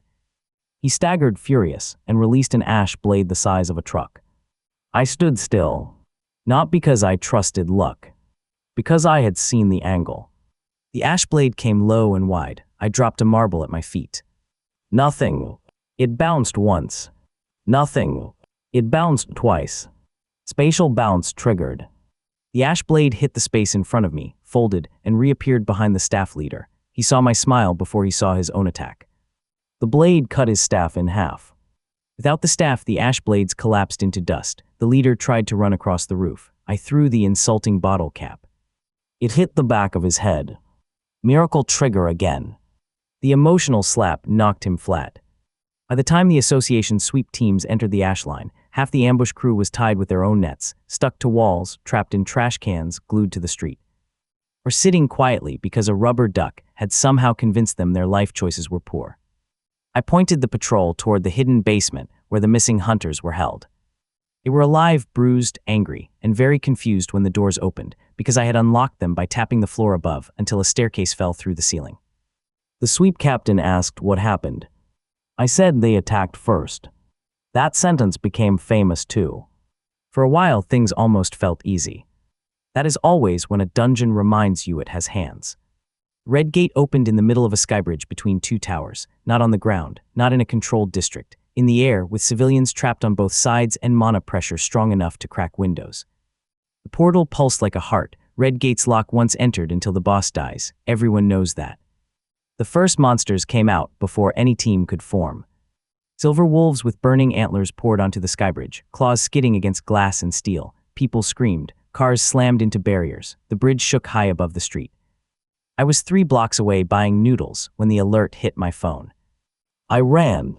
No prep, no perfect inventory, no time. Just me, a half-eaten cup of noodles, chopsticks, wallet, phone, coat, gloves, boots, storage ring with whatever junk remained after the ash line, and a city about to watch. By the time I reached the skybridge entrance, Grant was already there, lightning blade drawn, holding the front line with 6 other hunters. Serena stood behind emergency barriers, coordinating civilians through a tablet. Iris, because the universe has a sense of humor, had been delivering gear nearby and was dragging a wounded hunter away from the portal entrance while swearing at everyone. The bridge was chaos. Wolves lunged, hunters shouted, glass cracked under fire, civilians were trapped in cars, the red portal widened, promising worse. Grant saw me and yelled, "You are late." I lifted the noodle cup. Lunch was important. Then a wolf leapt at me. I threw hot noodles in its face. Nothing. The wolf kept coming. I threw the cup. Nothing. I threw a chopstick. Miracle trigger. The chopstick extended into a glowing staff midair and bonked the wolf directly between the antlers. Its fire went out like a candle. It slid across the bridge and crashed into 3 more. I caught the staff, blinked, and it shrank back into a chopstick. Iris shouted, "I am not building around that." "Coward," I shouted back. The red gate locked. Everyone on the bridge was inside the dungeon boundary now. The city disappeared. The skybridge transformed into a burning highway floating above endless clouds. Cars became stone wagons. Streetlights became spears of fire. The portal became a crimson sun at the far end, and from it walked the real army. Not people, beasts. Antlered wolves, flame crows, giant horned lizards with molten backs, and behind them, still half hidden in the red sun, something huge-breathed. A boss waiting. The civilians were still there, transformed with the bridge, huddled in stone wagons and behind cracked barriers. We could not just fight, we had to protect. Protecting people is harder than killing monsters. Monsters do not stand where you tell them. Civilians do, but only after panic fails. Serena shouted roots. Grant and the hunters formed a defensive line. Iris threw me a compact metal case. Prototype, do not break it stupidly. I opened it. Inside were spring-loaded pellet launchers for my wrists, each loaded with tiny steel spheres. I almost cried. Iris, this is the most romantic thing anyone has ever done for violence. Use it before I regret it. I strapped them on and stepped forward. My action count exploded. Finger flex, pellet launch, step, blink, wrist turn, pellet launch, tap glove, kick debris, breath, pellet launch, shoulder roll, pellet launch. The bridge became my board. Pellets streaked through the air, most hit normally, which still hurt small monsters, some triggered miracles. One pellet split into a fan and knocked 5 flame crows from the sky. One curved around a civilian wagon and struck a wolf in the eye. One froze a lizard's molten back, making it crack under Grant's lightning. One became a tiny bell that rang once, and every monster that heard it looked at me instead of the civilians. That was dangerous. That was perfect. I wanted their attention. I danced backward down the highway, throwing insults, pellets, pebbles, and whatever scraps I could kick up. Monsters chased me in waves. Grant yelled at me to stop baiting everything. I yelled back, then stopped being less attractive. A horned lizard charged, mouth glowing. I let it aim at me until the last second, then dodged right. Nothing. Too slow. Fire clipped my coat and burned my side. I hit the ground rolling. The lizard stomped toward me. I tapped my burned coat. Nothing. Again. The flame turned blue and crawled off the fabric into my palm. I had no idea what to do with it. So I slapped the lizard. The blue flame leapt back into its mouth and froze there as a glowing ice plug. The lizard coughed, swelled, and fell over with smoke leaking from its ears. The civilians saw that. Fear shifted into hope. Hope is loud. The boss did not like it. The crimson sun split open, and the boss stepped out. It was a giant wolf with 6 burning antlers, each antler holding a different flame color. Its body was black, its ribs glowed like a furnace, and every step melted the highway beneath it. This was not a creature you fought head-on. This was a moving disaster. Grant stood beside me, lightning blade humming. Plan. I loaded both wrist launchers. Make it angry, make it miss, make it regret having a face. The boss roared. The sound shoved every flame backward, then forward in a wave. Hunters braced, civilians screamed, the bridge cracked. I ran at it. Yes, at it. Because big monsters expect people to run away. Running toward them buys half a second of confusion, and half a second is enough for me to commit several crimes against probability. I fired pellets at its eyes, most melted. One curved around the heat and struck its left eye, not deep but enough to make it blink. Grant used the blink to slash its front leg. Lightning crawled over black fur. The boss kicked him away. He hit a burning streetlight and dropped hard. I was alone under its chest. Bad place. Excellent weak point. I threw both hands up and fired everything. Pellets, pebbles, nails, chalk, bottle caps, a storm straight into the furnace ribs. Nothing. Nothing. Nothing. Nail turned into a tiny anchor and hooked inside one glowing rib. A pellet became a water droplet and somehow survived the heat. A chalk piece drew a white line across the ribs, marking a crack. I jumped and punched the crack. No miracle. My knuckles split. The boss looked down. I punched again. Nothing. Again. Nothing. Again. Instant armor break triggered. The rib cage shattered open. Heat exploded outward. I would have burned alive if Grant had not thrown his lightning blade into the gap. The blade acted like a conductor, pulling the heat into itself for 1 second. 1 second. I shoved my hand into the broken furnace and grabbed the anchor nail. My skin screamed. I drank water from a bottle with my other hand. Nothing. Again, desperate. Miracle trigger. The water became a silver shell around my burned hand, cooling it just enough to hold on. I pulled. The anchor nail came free, with a glowing thread attached to the boss's core. Serena shouted from behind the barrier, "Pull it to the left." I did not ask why. I pulled left. The boss twisted to protect its core, and its own antlers crossed. Grant, barely standing, saw it too. He struck the crossed antlers with a lightning slash. The different flames collided. Red, blue, green, white, black, and gold fire snapped against each other. The boss staggered. I fired one last pellet at the knot of flames. It bounced off. Useless. Then it bounced again. And again. Spatial bounce. The pellet accelerated between the crossed antlers like a pinball from hell, hitting the flame not over and over until the colors collapsed into pure white. I ducked. Grant ducked. The boss's own flames detonated upward, blasting through its skull in a pillar of light. The giant wolf fell.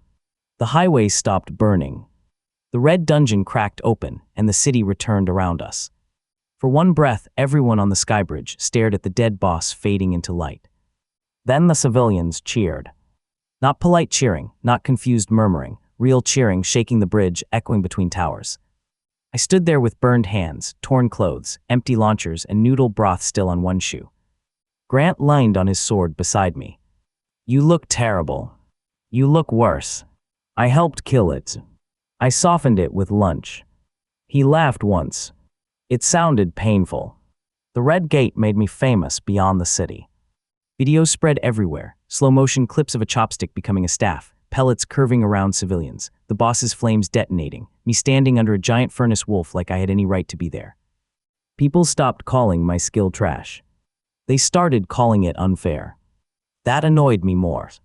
Trash was what they called it when I had nothing. Unfair was what they called it after I built something. I did not change. I just kept rolling. The National Arena invited me to compete in the Hunter exhibition, not a crown arc, not politics. Just a brutal public tournament where ranked hunters showed skill, guilds flexed, and sponsors threw money at anything shiny. I almost refused. Then I saw Grant was registered. Then I saw the prize was access to the Obsidian Gate, a sealed dungeon that opened once a year for the top exhibition team, rare materials, high danger, better growth. I registered. The arena was enormous, a circular stadium with floating cameras, shielded stands, and terrain platforms that changed between matches. Sand, forest, ruins, ice, factory, cliffs. The crowd loved clean techniques and dramatic finishes. I gave them a man weaponizing pocket change. My first opponent was a fire swordsman who opened with a flaming dash meant to end the fight fast. I threw a water bottle cap at his feet. Nothing. Then I threw the bottle. Burst into a foam puddle. He stepped in it, slid past me, and his own flaming sword lit the foam trail behind him like a fuse. The explosion launched him gently but humiliatingly into the barrier. I bowed to the crowd. The crowd went insane. Second opponent used stone fists. I tapped the ground until a secret reveal showed a hollow section under the arena platform. Then I baited him into punching it. His own strength collapsed the floor beneath him. I caught him by the wrist before he fell too far because winning was enough. The crowd liked that more than if I had let him drop. Third opponent used wind blades and tried to stay far away. Bad idea. Distance is just more room for pebbles to become interesting. I fired pellets in lazy arcs. She dodged the normal ones easily. Then one pellet triggered a delayed curve and tapped the back of her boot. Her next wind step launched sideways instead of forward, and she spun out of bounds while trying to look calm. By the semifinals, the commentators stopped pretending they understood me. Grant waited there. Our arena terrain became a ruined city block with broken walls, empty windows, and cracked streets. He stood across from me, lightning sword ready. No mocking, no cheap grin, just focus. This time he knew. He attacked before I could build a rhythm. Smart. Lightning flashed across the distance. I dodged left. Nothing. He adjusted instantly and kicked low. I jumped. Nothing. He slashed at my landing point. I fired a pellet. He cut it out of the air before it could trigger anything. The crowd roared. Grant had studied me. He stayed close, forced big movements, attacked my hands, cut off throws, used thunderclaps to break my action-weaving rhythm. For the first 30 seconds, I was losing badly. A slash opened my sleeve. A kick bruised my ribs. A lightning feint made my fingers spasm, dropping half my pebbles. Grant pressed forward. "You taught me something," he said. "Do not wait for miracles. Attack the rolling." I grinned through pain. "That is almost wise." He lunged. I stopped using my hands. Grant's eyes narrowed. For 2 weeks before the tournament, I had trained a backup rhythm using only foot pressure, breath, eye movement, and teeth clicks too soft for most people to notice. Serena called it ugly. Iris called it bad for my jaw. I called it insurance. I stepped backward, heel toe, each pressure shift distinct. "Nothing." Grant slashed. I blinked twice. "Nothing." I exhaled in 3 cuts. "Nothing." My left tooth clicked against my right. Miracle trigger. A broken window behind Grant flashed with reflected light. For half a second, it showed me the angle of his next attack before he made it. I moved first. His sword missed my throat by an inch. I stepped inside his reach and shoulder-checked him. No miracle, just timing. He stumbled. I hooked my foot behind his ankle and tapped the street with my toe. "Nothing." Again. The cracked pavement popped upward like a tiny ramp. Grant's heel lifted. I shoved. He fell through a broken storefront window. He rolled back up immediately, lightning bursting around him in a cage. No more holding back. He crossed the distance in a zigzag so fast the cameras struggled. I could not dodge, so I threw myself into a wall. The crowd gasped. My shoulder hit brick. "Nothing." Pain. I hit it again while falling. "Nothing." Third contact. Wall phase. I passed through the ruined wall like smoke and came out behind Grant as his lightning slash tore through my afterimage on the other side. He turned, shocked. I had 1 pellet between my fingers. I flicked it at his sword hilt. He tried to block, but the pellet vanished. Spatial bounce. It reappeared under his wrist and hit the exact nerve that made his fingers open. The sword flew. I stepped forward and placed 2 fingers against his chest. Taboo. Nothing. Taboo. Nothing. Taboo. A tiny pressure snap triggered point blank, not enough to injure badly, just enough to send him sliding backward out of bounds. The arena fell silent. Then Grant laughed. Flat on his back outside the boundary, staring up at the shielded sky, he laughed like a man who had finally lost honestly and found it less painful than expected. I offered him a hand. He took it. The crowd saw that too. Respect is louder when it survives rivalry. The final opponent was not stronger than Grant in technique, but he was crueler. He used illusion fog, not copies, just false distance, fake sounds, wrong angles. The arena became a maze of gray mist. The crowd could barely see us. He whispered from everywhere that luck could not hit what it could not find.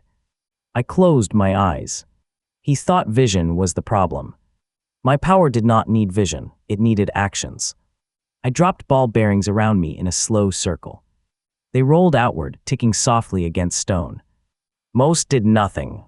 1 triggered echo map. For 3 seconds, every object in the fog appeared in my mind as soundless pressure. Walls, floor, mist currents, his real body crouched behind a fake pillar to my right. I threw a pebble left. He stayed hidden, thinking I missed. Good. The pebble hit a wall, bounced, triggered curve, turned behind the fake pillar and struck his knee. He stumbled and the fog flickered. I ran toward him with my eyes still closed. He panicked and thickened the mist. I opened my mouth and said hello. Nothing. Said it again. Nothing. Said it a 3rd time. Word came back from every false image and pointed toward the only one that echoed wrong. I punched the wrong echo. Instant armor break triggered on his illusion barrier. The fog shattered. He surrendered before I could throw the 2nd pebble. That victory gave me the Obsidian Gate slot. It also gave me something stranger. A crowd that had once laughed at my skill now chanted my name. Owen! Owen! Owen! I stood in the center of the arena, hand raised, and remembered the awakening hall again. The gray light, the examiner's laugh, Grant's first insult, my fingers aching from snaps that did nothing. Back then, I wanted them to stop laughing. Now, hearing them cheer, I realized I had wanted something too small. I did not just want respect. I wanted height. A place so far above their first judgment that the sound of it could not reach me anymore. The obsidian gate opened under the arena after the tournament. Only the winning slot could enter, so Serena stayed outside with the sensors. Iris checked my gear at the threshold, and Grant stood across from me in the warm-up room, sword drawn. "Last chance to back out," he said. "From the gate or from fighting me again?" "Both." I tightened my gloves. "Neither." Iris shoved a new belt into my hands. It held compressed pellets, chalk darts, emergency water tubes, collapsible hooks, and something she called the idiot button. "What does the idiot button do?" I asked. "It releases everything at once." "That sounds dangerous." "It is named after you." Serena looked up from her tablet. "Remember, the obsidian gate is known for pressure zones, gravity shifts, mana compression, sensory distortion. Do not rely only on high-volume action weaving. Your body may slow down." I nodded. "Then I use bigger rolls." She frowned. "That is not what I said." "I know," I translated. The gate was black, smooth, and silent. No glow, no pulse, just a vertical oval of darkness standing in the arena floor like a hole cut into the world. I stepped through. The first sensation was weight. Not physical weight, existence weight. The dungeon pressed on me like deep ocean. My knees bent, my lungs tightened, my fingers moved slower. Serena had been right. Action weaving was harder here. The floor was obsidian glass, stretching in every direction under a starless sky. Black pillars rose from the surface, each carved with glowing veins. Far away, a tower stood upside down from the sky, its tip almost touching the ground. The objective appeared as a simple pulse in my vision.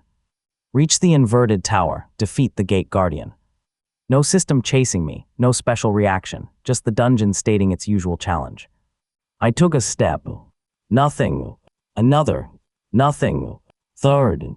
The glass under my foot lit up and launched me 50 feet forward. I landed badly, rolled twice, and slammed into a pillar. Pain. Good. The gate was willing to be weird. I started toward the tower. The first enemies rose from the floor like black wolves made of glass shards, not burning, not loud, silent and fast. Their bodies reflected nothing, just swallowed light. I threw pellets. They slowed midair, crushed by pressure before reaching the wolves. Bad. Small objects were less effective here. The wolves lunged. I dodged. Nothing. I used a bigger action, full body spin with a hook throw. The collapsible hook flew wide, caught a pillar, and triggered a miracle. The rope shortened instantly, yanking me sideways. The wolves crashed into each other, shattering pieces off their bodies. I swung around the pillar and kicked one as I passed. No miracle. But the kick landed on a cracked joint. It broke. I adapted. In the obsidian gate, tiny spam was slower. Big chained actions gave fewer rolls but stronger openings. I used full jumps, slides, rope swings, water bursts, coat throws, and heavy impacts. Each action cost more, but when a miracle triggered, it hit like thunder. At the first pressure canyon, gravity flipped every 6 seconds. Black glass cliffs stretched above and below. Falling meant being crushed between shifts. I crossed by throwing hooks, kicking off pillars, and timing my drops. On the third flip, my hook missed. I fell upward toward a ceiling of spikes. I drank an emergency water tube mid-fall. Nothing. Another. Nothing. I bit the empty tube. Miracle trigger. The plastic tube inflated into a giant transparent bubble around me. I bounced off the spikes, ricocheted across the canyon, and landed on the far side so hard the bubble popped and dumped me on my face. I lay there for 1 second. Then I whispered, Iris is going to hate that I need more tubes. The second zone was a field of black doors standing alone in rows. Every door showed a different reflection of danger behind its cracks. Fire, ice, teeth, falling rocks, darkness. Opening doors was one of my best categories, which meant the dungeon was tempting me. Fine. I loved being tempted. I opened the first door. A spear shot out. I dodged barely. Second door. Empty room. Third. A hand tried to grab me. I shut it. Fourth. A hallway that curved into the sky. Fifth. Miracle trigger. The door opened into the backside of the first spear trap. The spear mechanism was exposed, confused, and vulnerable. I grinned. I started linking doors. Open, close, kick, tap, open, duck, open, throw, close, jump, open. The field became a maze I was building while running through it. Enemies chased me, only to charge into doors that opened behind themselves, under themselves, above themselves. Glass wolf lunged and flew out of a door 10 rows away, directly into a spike trap. A pressure beast tried to crush me and crushed its own tail after spatial folding sent the impact sideways. By the end, half the door field had collapsed into a spiral shortcut aimed at the inverted tower. I stepped through the final door and arrived at the tower's tip. Up close, it was massive. The tower hung from the sky like a black spear. Its entrance was at the pointed bottom, a circular hatch glowing with white lines. I tapped it. Nothing. Again. Nothing. Again. Secret reveal triggered. The hatch showed me the guardian inside. For the first time in a long time, I stopped smiling. The guardian was not huge. It was not flashy. It was a tall obsidian knight-shaped creature, but not the tank stereotype with bulky armor and a shield. It was thin, sharp, almost skeletal, holding a long black spear. Its body looked carved from compressed night. It stood in a circular arena inside the inverted tower, surrounded by floating shards. A fast enemy. A precise enemy. The kind that could kill me before volume mattered. I opened the hatch and stepped in. The arena had no floor in the normal sense. It was a disk of black glass floating inside the tower, with stars spinning below. The guardian turned its faceless head toward me. It did not talk. Good. I was tired of enemies with speeches. It moved. I barely saw the spear. Pain opened across my shoulder. Blood flew. I jumped back, firing pellets. The guardian cut every pellet in half. Not blocked. Cut. Each half fell dead with no miracle. It attacked again. I dodged left. Nothing. The spear changed direction mid-thrust and stabbed toward my ribs. I threw myself backward. Perfect evasion triggered. The spear pierced my afterimage. Confetti burst. The guardian did not react. It had no pride to offend. Bad. I needed to create reactions without emotions. I dropped chalk darts while retreating. They clattered across the floor. The guardian ignored them and rushed me.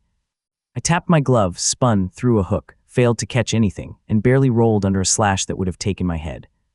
The pressure was crushing my action speed. I could not outspam this thing. So I changed the game. Instead of rolling for attacks, I rolled for terrain. I slapped the floor. Nothing. Again. Spear came. I blocked with my forearm guard. The impact numbed my arm. Slap. Nothing. Kick the floor. Nothing. Elbow drop as I fell. Miracle trigger. The arena tilted 10 degrees. The guardian's foot slid 1 inch. 1 inch. Against a precise enemy, 1 inch was a landslide. Its next thrust missed my heart and scraped my side. I grabbed the spear shaft with both hands. Stupid. It twisted, cutting my palms through the gloves. I held anyway and head-butted the shaft. Nothing. Again. The spear vibrated. Again. Instant armor break triggered. Not on the guardians. On the spear. A crack split the black weapon. The guardian pulled back and half the spear snapped off in my hands. Now I had a broken obsidian spear tip. The guardian had the longer half. Fair? No. Better than before? Yes. Attacked with the broken shaft, faster now, shorter reach but deadlier angles. I used the broken tip like a dagger, not to win but to touch. Every block, scrape, and tap was a roll, metal against glass. Glass against obsidian, foot against floor, shoulder against shard. Floating shards around the arena began moving, drawn by the fight. The guardian used them as stepping stones, launching from impossible angles. I started throwing my body into the shard paths on purpose. A shard clipped my leg. Nothing. Another sliced my sleeve. Nothing. I kicked one as it passed. Miracle trigger. The shard froze in place. The guardian stepped for it, expecting it to move. It did not. Its rhythm broke. I lunged and stabbed the broken spear tip into its side. No miracle. It barely pierced. The guardian slammed its elbow into my face. The world flashed. I hit the floor, rolled, and felt the black glass beneath me begin to crack from accumulated impacts. Cracks. Secret lines. Weak points. I dragged my bleeding fingers across them. Nothing. Again. Nothing. The guardian raised its broken spear for a downward strike. I smiled through blood and pressed the idiot button. Iris's belt released everything. Pellets, chalk darts, hooks, nails, water tubes, caps, marbles, all exploding outward in a desperate sphere. In the heavy pressure, most moved slowly. The guardian cut through them like rain. But it could not cut all the possibilities. Water tube burst and formed a silver shield over my chest. A chalk dart drew a line around the guardian's foot. A marble bounced under the broken spear. A hook latched onto a floating shard and yanked it sideways. A pellet triggered a flash behind the guardian's faceless head. It paused for less than a blink. I used that blink to slam both palms into the floor crack. Miracle trigger. Secret reveal did not show me a hidden door. It showed me the arena's balance point. A tiny glowing mark 6 feet away. The guardian recovered and thrust. I rolled toward the mark instead of away from the spear. Pain tore through my side. The spear got me, not deep enough to kill, deep enough to remind me I was not invincible. I reached the mark and punched it with the broken spear tip. Nothing. The guardian pulled back for the finishing blow. I punched again. Nothing. I laughed because my life had become very simple. 1 more rolls. I hit the mark with my forehead. Miracle trigger. The entire arena flipped. Gravity reversed. The guardian, built for perfect footing, lost contact with the floor. I was already holding a hook line connected to a frozen shard. I swung with the flip, using the whole arena's rotation like a giant slingshot. The guardian floated helplessly for 1 second. I flew toward it with the broken spear tipped forward. My strike hit the crack in its side. Instant armor break triggered. The obsidian body shattered from shoulder to hip. Light poured out. The guardian tried one final thrust, but the spear shaft crumbled in its hand. I slammed my palm into its glowing core. No miracle. Just strength. The core broke. The inverted tower rang like a bell. When I came out of the obsidian gate, the arena was empty except for medical staff, association officials, Serena, Iris, and Grant. Time had moved strangely inside. Hours for me, minutes outside. I dropped the black core on the floor and then dropped beside it. Iris crouched near my belt, saw it was empty inside. You pressed the idiot button. It worked. That is not the same as being smart. Serena checked my pulse with 2 fingers and looked relieved in the most annoyed way possible. Grant stood over me. You bite it. I lifted one bloody thumb. Head butted the floor, won the argument. The obsidian gate core pushed me into the upper ranks, not the highest in the world, not yet, but high enough that the people who once mocked me now had to tilt their heads back to look.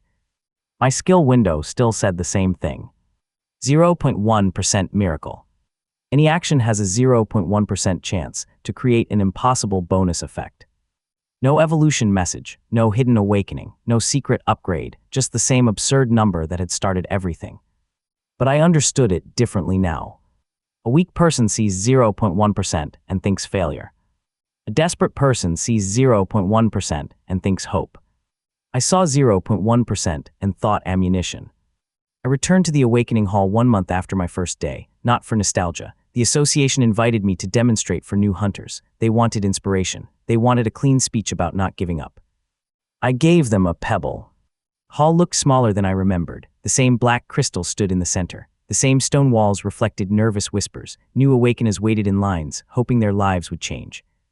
Grant came too, pretending he had other business. Serena watched from the back with her tablet. Iris leaned against the wall with a bag of replacement pellets and the expression of someone expecting property damage. The examiner from my awakening day was there. He did not laugh this time. I stood where I had once been humiliated and held up my hand. My skill fails almost every time, I said. The new hunters listened.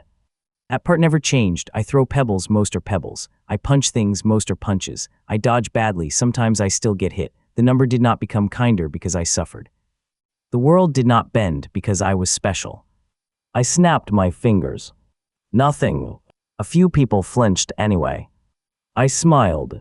I became the kind of person who could survive the failures until the miracle arrived. Then I threw the pebble at the ceiling. It bounced once. Nothing. It fell. Nothing. It struck the floor in front of the crystal. Miracle trigger. A silver tree of light grew from the impact, branches spreading across the ceiling, leaves chiming softly like glass bells. The whole hall glowed. Every new hunter stared upward with open mouths.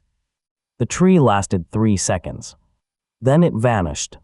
I picked up the pebble and slipped it back into my pocket. Also, I said, carry extras. The hall erupted. Not laughter this time. After the demonstration, I found the examiner standing alone near the crystal. He looked older than I remembered, or maybe I was finally tall enough inside myself to notice he had always been small. He cleared his throat. I misjudged you. I looked at the crystal. You judged too early. He nodded. That was enough. I did not need him to kneel. I did not need a dramatic apology. The best revenge was not making him suffer. It was making his opinion irrelevant. For a few days after that, the city was quiet. No major gates, no ambushes, no tournaments, no giant fire wolves, just training, repairs, food, sleep, and Iris yelling at me for returning gear in shapes she did not recognize. Quiet never lasts. The next warning came from Serena. She sent me a message at midnight. No greeting, no drama. Just a location and one line. Something is opening under the old harbor. I arrived before dawn. The harbor district smelled like salt, rust, and mana fog. Broken cranes stood against the orange sky. Cargo containers sat stacked like sleeping giants. Water slapped against concrete piers. At the end of the longest dock, a portal was forming under the surface of the ocean. Not above it. Under it. Black and blue light spun beneath the waves, pulling the tide inward. Fish floated belly up. The air tasted like metal. Grant arrived behind me, sword on his shoulder. Iris came next with 2 cases of gear and a look that said she regretted knowing me. Serena stood near the dock edge, tablet glowing, eyes sharp. No classification yet, she said. Mana pressure is rising. The portal is connected to a submerged structure. Maybe a dungeon, maybe a gate nest. The association teams are still mobilizing. I crouched and touched the wet concrete. Nothing. Again. Nothing. Again. Secret reveal triggered. For 1 second, the water became transparent in my vision. Far below the harbor, a staircase of coral and black stone spiraled down into a glowing abyss. Shapes moved around it, big shapes, too many to count. At the bottom of the abyss, something opened one eye. Not a system. Not a god. A monster. A real one. Old, huge, waiting. The transparent vision vanished, and the water turned dark again. Grant noticed my expression. That bad. I stood and loaded my wrist launchers. Worse. Iris opened the first case. Inside were waterproof pellets, weighted hooks, compressed air tubes, and a folded harpoon launcher that looked illegal in 3 districts. Serena lowered her tablet. The teams will be here soon. The portal pulsed, the dock cracked. A tentacle made of black coral rose from the water and wrapped around a crane, crushing steel like paper. More eyes opened beneath the waves. Soon was too late. I stepped onto the edge of the dock. My skill window hovered at the corner of my vision, unchanged and ridiculous. 0.1%. 1 in 1,000. Failure stacked on failure, until the miracle finally got tired of hiding. I looked down at the abyss and smiled. Time to roll underwater. Then I jumped. Cold swallowed me before fear could. The ocean hit like a wall. For 1 second, everything became soundless blue-black pressure. My jacket snapped against my arms. My shoes tried to float away from my feet. Salt burned my eyes, and the portal glow beneath me spun like a giant mouth waiting at the bottom of the world. I had fought in alleys, towers, broken factories, burning districts, and dungeons where the walls breathed. I had been stabbed, chased, thrown, poisoned, frozen, and insulted by better-dressed people with worse personalities. But underwater was different. Underwater, every movement was slow. Every breath had a price. Every tiny action, my favorite weapon, suddenly became heavy. That would have scared me if I had not already built my entire life around terrible odds. I kicked once. Nothing. I kicked again. Nothing.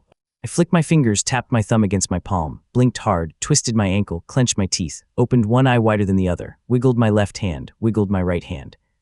Made the dumbest face any hunter had ever made while sinking toward an abyss. Nothing. Then a miracle triggered. The bubble that escaped my mouth did not rise. It expanded. Clear dome snapped around my head, thin as glass and bright as moonlight, filling with clean air that tasted like rain. I sucked in a breath so hard my chest hurt. Above me, Grant had jumped after me with a rope tied around his waist, lightning crackling uselessly in the water, until Serena yelled something from the dock, and Iris threw a weighted cable after him.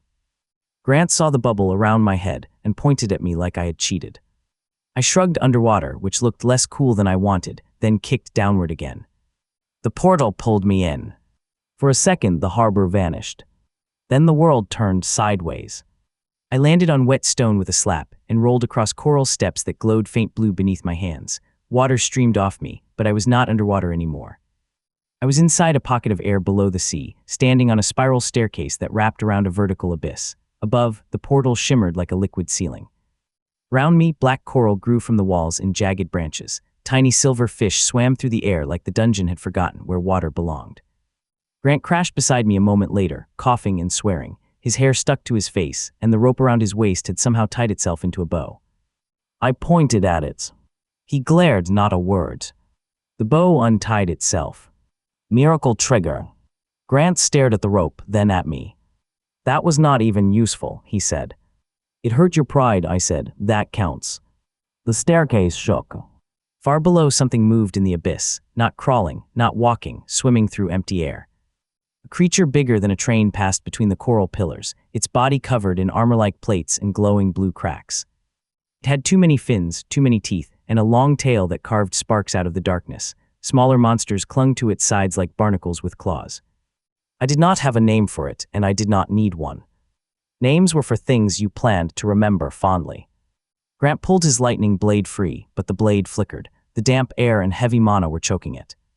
My skill hates this place, he muttered. Mine hates everywhere, I said. It keeps me humble. A shadow lunged from the wall. I stepped left. Nothing. A coral beast slammed into my shoulder and drove me against the stairs. It looked like a shark had lost an argument with a crab. Its jaw opened sideways, all jagged teeth and wet stone breath. I shoved one finger against its snout. Nothing. I shoved again. Nothing. Again. Nothing. Grant raised his blade, but I snapped my fingers beside the beast's eye. Miracle trigger. The snap became a thunderclap inside its skull. The beast went stiff, crossed its eyes, and fell backward off the stairs like it had just heard the worst joke in history. It dropped into the abyss, hit 3 coral branches on the way down, and landed on another monster hard enough to start a fight between them. Grant looked over the edge. You started a monster argument. I believe in teamwork. More shadows crawled out of the coral. I had no room to swing a sword, no time to breathe carefully, no safe footing. Perfect. The worse the situation became, the more tiny choices it gave me. I grabbed a handful of loose coral pebbles from the stair and started throwing them one after another. Throw. Nothing. Throw. Nothing. Throw. Spark. One pebble multiplied into a swarm of glowing fish-shaped stones that darted forward and smashed into monster eyes. Another pebble became heavy as a boulder the instant it left my hand and punched a beast through a wall. Another did nothing except bounce off Grant's forehead. He whipped his head toward me. That one was not a miracle, I said. I know. The monsters surged upward. Grant moved first. His lightning blade cut the air weak but still fast enough to push them back. I danced behind him like a lunatic, tapping steps, flicking coral dust, clicking my tongue, rolling my wrists, bumping the wall with my elbow, tossing pebbles, snapping bubbles off my sleeves. Most of it failed. Most of it always failed. But most was not all. A failed elbow tap turned the wall soft for half a second, swallowing a monster's claws. A useless wrist roll twisted the gravity around my hand, pulling a beast sideways into Grant's blade. Bubble popped and released a ring of freezing air that locked 3 monsters in ice. A pebble hit the floor and grew legs, sprinted up a monster's back, and kicked it in the eye before vanishing. Grant paused for half a second. Did that pebble just fight? Do not judge my recruits. A deep horn-like sound rolled up from below. Every small monster froze. Then they retreated, not from us, but from whatever was coming. The abyss flashed blue. The huge creature rose slowly, fins spreading like torn sails. Its head emerged level with the stair, one eye larger than my whole body. The eye rolled toward me, and my miracle bubble around my head cracked from the pressure of its attention. Grant swallowed. That thing is not a boss, that is a building with teeth. The creature opened its mouth. Inside, hundreds of smaller mouths opened too. I did the smartest thing possible. I waved. Nothing. I waved again. Nothing. Again. Nothing. The monster inhaled. Air ripped off the staircase. Loose stones shot toward its mouth. Grant grabbed a coral branch. I grabbed Grant's ankle because friendship was sometimes just using someone stronger as furniture. I waved again. Miracle trigger. My wave became a royal greeting. I do not know how else to explain it. Blue light burst from my hand in the shape of a ridiculous sparkling crown, and for one impossible second, every small monster in the abyss bowed. The huge creature stopped inhaling. It blinked. Grant stared at me while hanging sideways from the coral branch. Did you just become their king? Probably not. The big monster's eye narrowed. Definitely not. It roared. The bowing monsters immediately realized they had been scammed and went insane. That was still useful. A battlefield where every enemy is organized is dangerous. A battlefield where half the enemies are embarrassed is beautiful. The small monsters attacked each other, the huge creature thrashed in rage, and the stair started breaking apart beneath us. Chunks of coral fell into the abyss, the portal above flickered. Somewhere far above, the harbor dock was probably cracking like dry bread. Serena's voice burst through the communication bead in my ear, full of static. Owen, pressure spike, the portal is widening, something is trying to surface. I ducked as a coral spike flew over my head. Good news, I said, we found it. Bad news. It found us back. Iris cut in, your gear is not rated for deep gate nonsense. Then rate it emotionally higher. Do not die with my equipment. That is the warmest thing you have ever said to me. The stair collapsed. Grant and I dropped. I kicked the air. Nothing. Kicked again. Nothing. Spun my arms. Nothing. The abyss swallowed us. Wind screamed past my ears. The huge creature twisted below, mouth open. I had maybe 3 seconds before becoming hunter-flavored seafood. I opened my storage ring and dumped a bag of marbles. 100 marbles reigned with me. The first 99 did nothing. The 100th marble became a floating platform the size of a dinner table. I hit its stomach first, bounced, nearly threw up, and rolled to the edge. Grant crashed onto it beside me and made a sound no proud lightning hunter should ever make. The platform spun in midair, sliding down the abyss like a coin falling through a drain. That was close, Grant gasped. I dumped another bag of marbles. Close is just early dramatic timing. More platforms appeared, not many. 1 in 1,000 was still cruel, but with enough marbles and enough panic, cruel became workable. The platforms formed a crooked path across the abyss. I jumped from one to the next, throwing more marbles, tapping each platform with my heel as I landed, rolling for bonus effects. One platform shot forward like a rocket, one became sticky and stole my left shoe, one flipped upside down after I jumped, catching a monster chasing me and dropping it into the big creature's mouth. The big creature choked on its own minion. I landed on the next platform and bowed midair.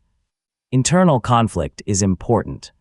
Grant landed beside me, breathing hard. You are impossible to fight with. Imagine fighting against me. Below us, the abyss bottom finally came into view. It was not stone. It was a city. Ruined towers rose from a glowing seabed, tilted and cracked, wrapped in black coral. Streets crossed between broken domes. Huge chains stretched from tower to tower, holding down a central palace made of shell and dark glass. Blue lanterns burned along the rooftops, and between them moved human shapes. Not monsters. People. They wore diving masks, black coats sealed with monocloth, and carried hooked weapons. They were dragging cages across the street. Inside the cages were unconscious hunters. My stomach cooled faster than the ocean ever could. Grant saw them too, his joking expression vanished. So this is where the missing hunters went. I crouched on the floating marble platform as it drifted lower. The evil people below had not noticed us, yet because the giant monster above was still trying to cough out a spiky crab shark, for once, chaos was paying rent. Serena's voice crackled. Owen, signal is weak, what do you see? Criminal operation, I said. Cages, captives, big monster acting as security, whole hidden city under the harbor. A pause. Then Serena's voice hardened. Can you confirm hostile intent? At that exact moment, one of the masked people lifted a spear and jabbed an unconscious hunter through the bars just to make the cage move faster. I smiled without humor. Oh, I can confirm plenty. Grant looked at me. We wait for backup. I watched the cages roll toward the palace. I watched a smaller monster sniff at one of the captives. I watched the masked people laugh through their breathing tubes. I thought about every person who had mocked me because my skill did nothing most of the time. They were right. Most of the time, nothing happened. But most of the time was not where I lived anymore. No, I said, we make backup jealous. I jumped. Fall from the platform to the nearest roof should have broken both my legs. Instead, I slapped my hands together 5 times on the way down, kicked both heels, blinked, and bit the inside of my cheek. Nothing. Nothing. Nothing. Miracle trigger. My shadow hit the roof before I did, spread wide like a cushion, and bounced me upward. I landed in a crouch without a sound. Grant landed beside me with lightning wrapped around his legs, slightly louder, slightly angrier, and somehow still missing the shoe my platform had stolen from me earlier. Below, 2 masked guards turned. I put a finger to my lips. Nothing. Again. Miracle trigger. Bubble formed around their heads, not with air inside, but with their own startled shouting trapped like fish. They screamed silently, grabbed at the bubbles, and stumbled backward. Grant knocked them both out with the flat of his blade. I caught one before he fell and gently lowered him onto the roof. Grant raised an eyebrow. What now? You are gentle. I need them alive. For justice. For directions first, justice can wait in line. We tied the 2 guards together with their own rope. I tapped the knot until a miracle triggered, and it became a perfect knot that tightened every time they lied. Then I woke one by flicking water on his mask. He opened his eyes, saw me, saw Grant, and immediately tried to spit a needle from a hidden mouthpiece. I tilted my head. Nothing. The needle nicked my ear and struck the wall behind me. I tapped the wall. Miracle trigger. The wall spat the needle back, blunt end first, into his forehead. He went cross-eyed. I smiled. Now that introductions are done, where are the prisoners going? The guard said something ugly. The knot tightened. His eyes bulged. Grant leaned down, he asked nicely. The guard pointed toward the shell palace with trembling fingers. I did not ask what they were doing with the captured hunters. His shaking hands, the cages, and the monster bones stacked near the palace told me enough. They were feeding people to the dungeon core, forcing it to produce rare drops and selling whatever came out. Monsters were bad. Greedy people with a schedule were worse. We moved across the rooftops. Vast. Not silent, I was not built for silent. I was built for so many distractions that silence felt underdressed. I tossed beads down alleys, most bounced uselessly. One became a glowing rat and sprinted into a guard post, causing 6 masked criminals to chase it in panic. I tapped chimney vents, and one released pink smoke that smelled like cake, sending monsters into a confused feeding frenzy. I kicked a loose tile, and it flew across the street, curved around 2 towers, and knocked a guard into a barrel of glowing eels. Grant watched the eels climb up the guard's coat. Are those dangerous? They are emotionally motivated. The guard ran screaming into a squad of his friends. The eels followed. The squad scattered. A cage rolled unattended down the street. I dropped from the roof, landed beside it, and checked the captives. 3 hunters inside, alive, weak. One of them opened his eyes just enough to see me. Who are you? He whispered. I pulled a thin pick from my sleeve and started tapping the cage lock.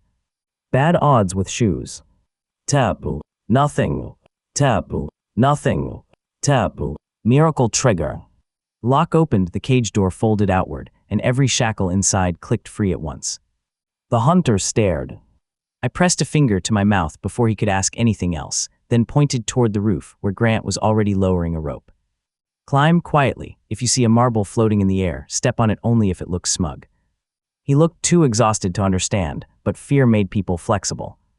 By the time the first patrol realized prisoners were missing, we had freed 3 cages and started a riot without anyone knowing where we were. The criminals blamed the monsters. The monsters blamed the cake smoke. The glowing eels blamed everyone. I blamed myself, but proudly. Serena's voice returned clearer as we moved closer to the palace. Backup has reached the harbor, but the portal current is unstable. They cannot enter safely yet. Define safely. They tried to send a drone. It came back as soup. I glanced at Grant. Drone soup means we are special. It means we are trapped. Same hallway, different wallpaper. A bell rang through the sunken city. Not a normal bell, a deep crystal note that made every coral branch glow red. The criminals froze, then began moving in organized lines toward the palace. Gates lowered over the streets. Monsters crawled out of alleys, chained collars glowing on their necks. Grant tightened his grip on his sword. They know. No, I said, watching the pattern. They know something, not us yet. Then a voice boomed from the palace through mana speakers hidden in the towers. Surface hunters are inside the city. Capture them alive if possible. Break them if necessary. Grant looked at me. They know us. I nodded. Great, saves marketing. The first wave came from both ends of the street. 20 masked criminals, 6 chain monsters, hooked blades, water spears, nets glowing with paralysis runes. No armor wall, no honor, just fast, cruel people who had built a business out of attacking tired hunters. Exactly the kind of people who made the mistake of thinking numbers only belonged to them. I stepped into the center of the street and raised both hands. "Gentlemen," I said, though some were probably not gentlemen and none deserved the benefit of grammar, "I am surrendering." Grant hissed, "What?" The criminals slowed. I dropped my wrist launchers onto the ground. Then I dropped my marble pouch. Then my pellet belts. And 3 knives, 2 chalk sticks, a spool of wire, a folded slingshot, 6 coins, a cracked spoon, and 1 suspiciously angry glowing eel I had accidentally acquired. The pile of objects clattered at my feet. The criminals stared. Their leader for the squad laughed through his mask. "Smart choice." I nodded. "I am famously smart." He gestured and 2 criminals approached with restraints. That was the funny thing about surrendering. People who enjoy hurting the weak always step closer when they think you have made yourself weak. I tapped my toe. "Nothing. Again. Nothing. Again." The restraints snapped around my wrists. "Nothing." One criminal kicked the back of my knee. I dropped down. "Nothing." The squad leader stepped close enough to look down at me. "Where is the other surface hunter?" Behind him, Grant stood on a roof with his lightning blade raised, clearly offended that my plan required him to stay quiet. I smiled up at the leader. "Wrong question." He grabbed my hair. The restraints triggered. Not the way he expected. Every item I had dropped on the ground rolled at once. A coin spun under his boot and launched him upward like he had stepped on a geyser. A chalk stick drew a circle around the entire squad, and the street inside the circle became smooth as ice. The slingshot fired itself repeatedly, using coral pebbles as ammunition. The spoon grew to the size of a shovel and smacked a monster on the nose. The angry eel expanded into a bright electric noodle and wrapped around 3 criminals, shocking them just enough to make their bones reconsider their career choices. The restraints on my wrists turned into flower petals. Miracle trigger. I stood while the street became a carnival accident. Grant dropped from the roof at last, lightning blade fully bright now because there were enough wet targets to make it happy. He cut nets, shattered weapons, and knocked criminals into the chalk circle where they slipped, spun, and crashed into each other. One tried to stab me from behind. I bent down to pick up my marble pouch. Nothing supernatural happened. He missed anyway and stabbed the giant spoon. The spoon took that personally. By the time the wave ended, 20 criminals were tied together with wire that had miracle braided itself into glowing cuffs. The monsters were unconscious, wrapped in their own chains, with cake smoke drifting around their heads. Grant looked at the pile. "I hate that surrender worked." "That was not surrender," I said, collecting my gear. "That was customer service." We pushed deeper. The palace doors were made from black shell, tall enough for the huge abyss creature to stick its head through if it wanted to complain. Runes pulsed across them, drinking mana from the chains that held the central palace down. Every few seconds, the chains tightened, and somewhere above, the giant monster roared. Serena studied the feed through my bead, while I held a crystal lens up to the door. "This palace is connected to the dungeon core," she said. "The criminals are using the core's output. If the chains break or the core destabilizes, the whole pocket could collapse into the harbor." "Collapse how?" I asked. "The kind where people on the surface learn to dislike seafood forever." Iris added, "Do not hit the core directly unless you enjoy becoming a tragic lesson." I lowered the lens. Noted no tragic lessons, only educational violence. The palace door had no handle, just a smooth rune plate and a row of 6 crystal eyes. A normal team would need a code, a key, or a specialized unlocking skill. I had a forehead. I leaned forward and tapped the door with it. "Nothing. Again. Nothing." Grant looked pained. "There has to be a better method." "There are thousands. I am choosing the funniest." "Taboo. Nothing. Taboo. Nothing. Taboo." Miracle trigger. The 6 crystal eyes blinked, looked at each other, and seemed to decide I was too annoying to keep outside. The door opened with a deep groan. Inside was not a throne room. It was a processing chamber. Cages lined the walls, tubes of glowing water ran through the ceiling. Crystals hung over a central pit, pulling mana from the captives below and feeding it into pearl-like stones stacked in crates. The rare drops were beautiful, blue and silver, each one probably worth enough to buy a small house. I hated them immediately. People were chained near the pit, drained but alive. Criminals moved between them with tools and masks. At the far end of the room stood the leader of the operation. No heavy armor, no dramatic cape, no crown, just a calm figure in a long dark coat, gloves clean, mask decorated with small blue shells, the kind of person who did monstrous things neatly. He looked at us as if we were late deliveries. So the miracle hunter finally arrives. I pointed at the cages. You are done. He tilted his head. No, I am interrupted. The floor shifted. Panels opened all around us, and thin streams of water shot upward, forming floating blades. The leader flicked 2 fingers, and the water blades angled toward the captives first, not us.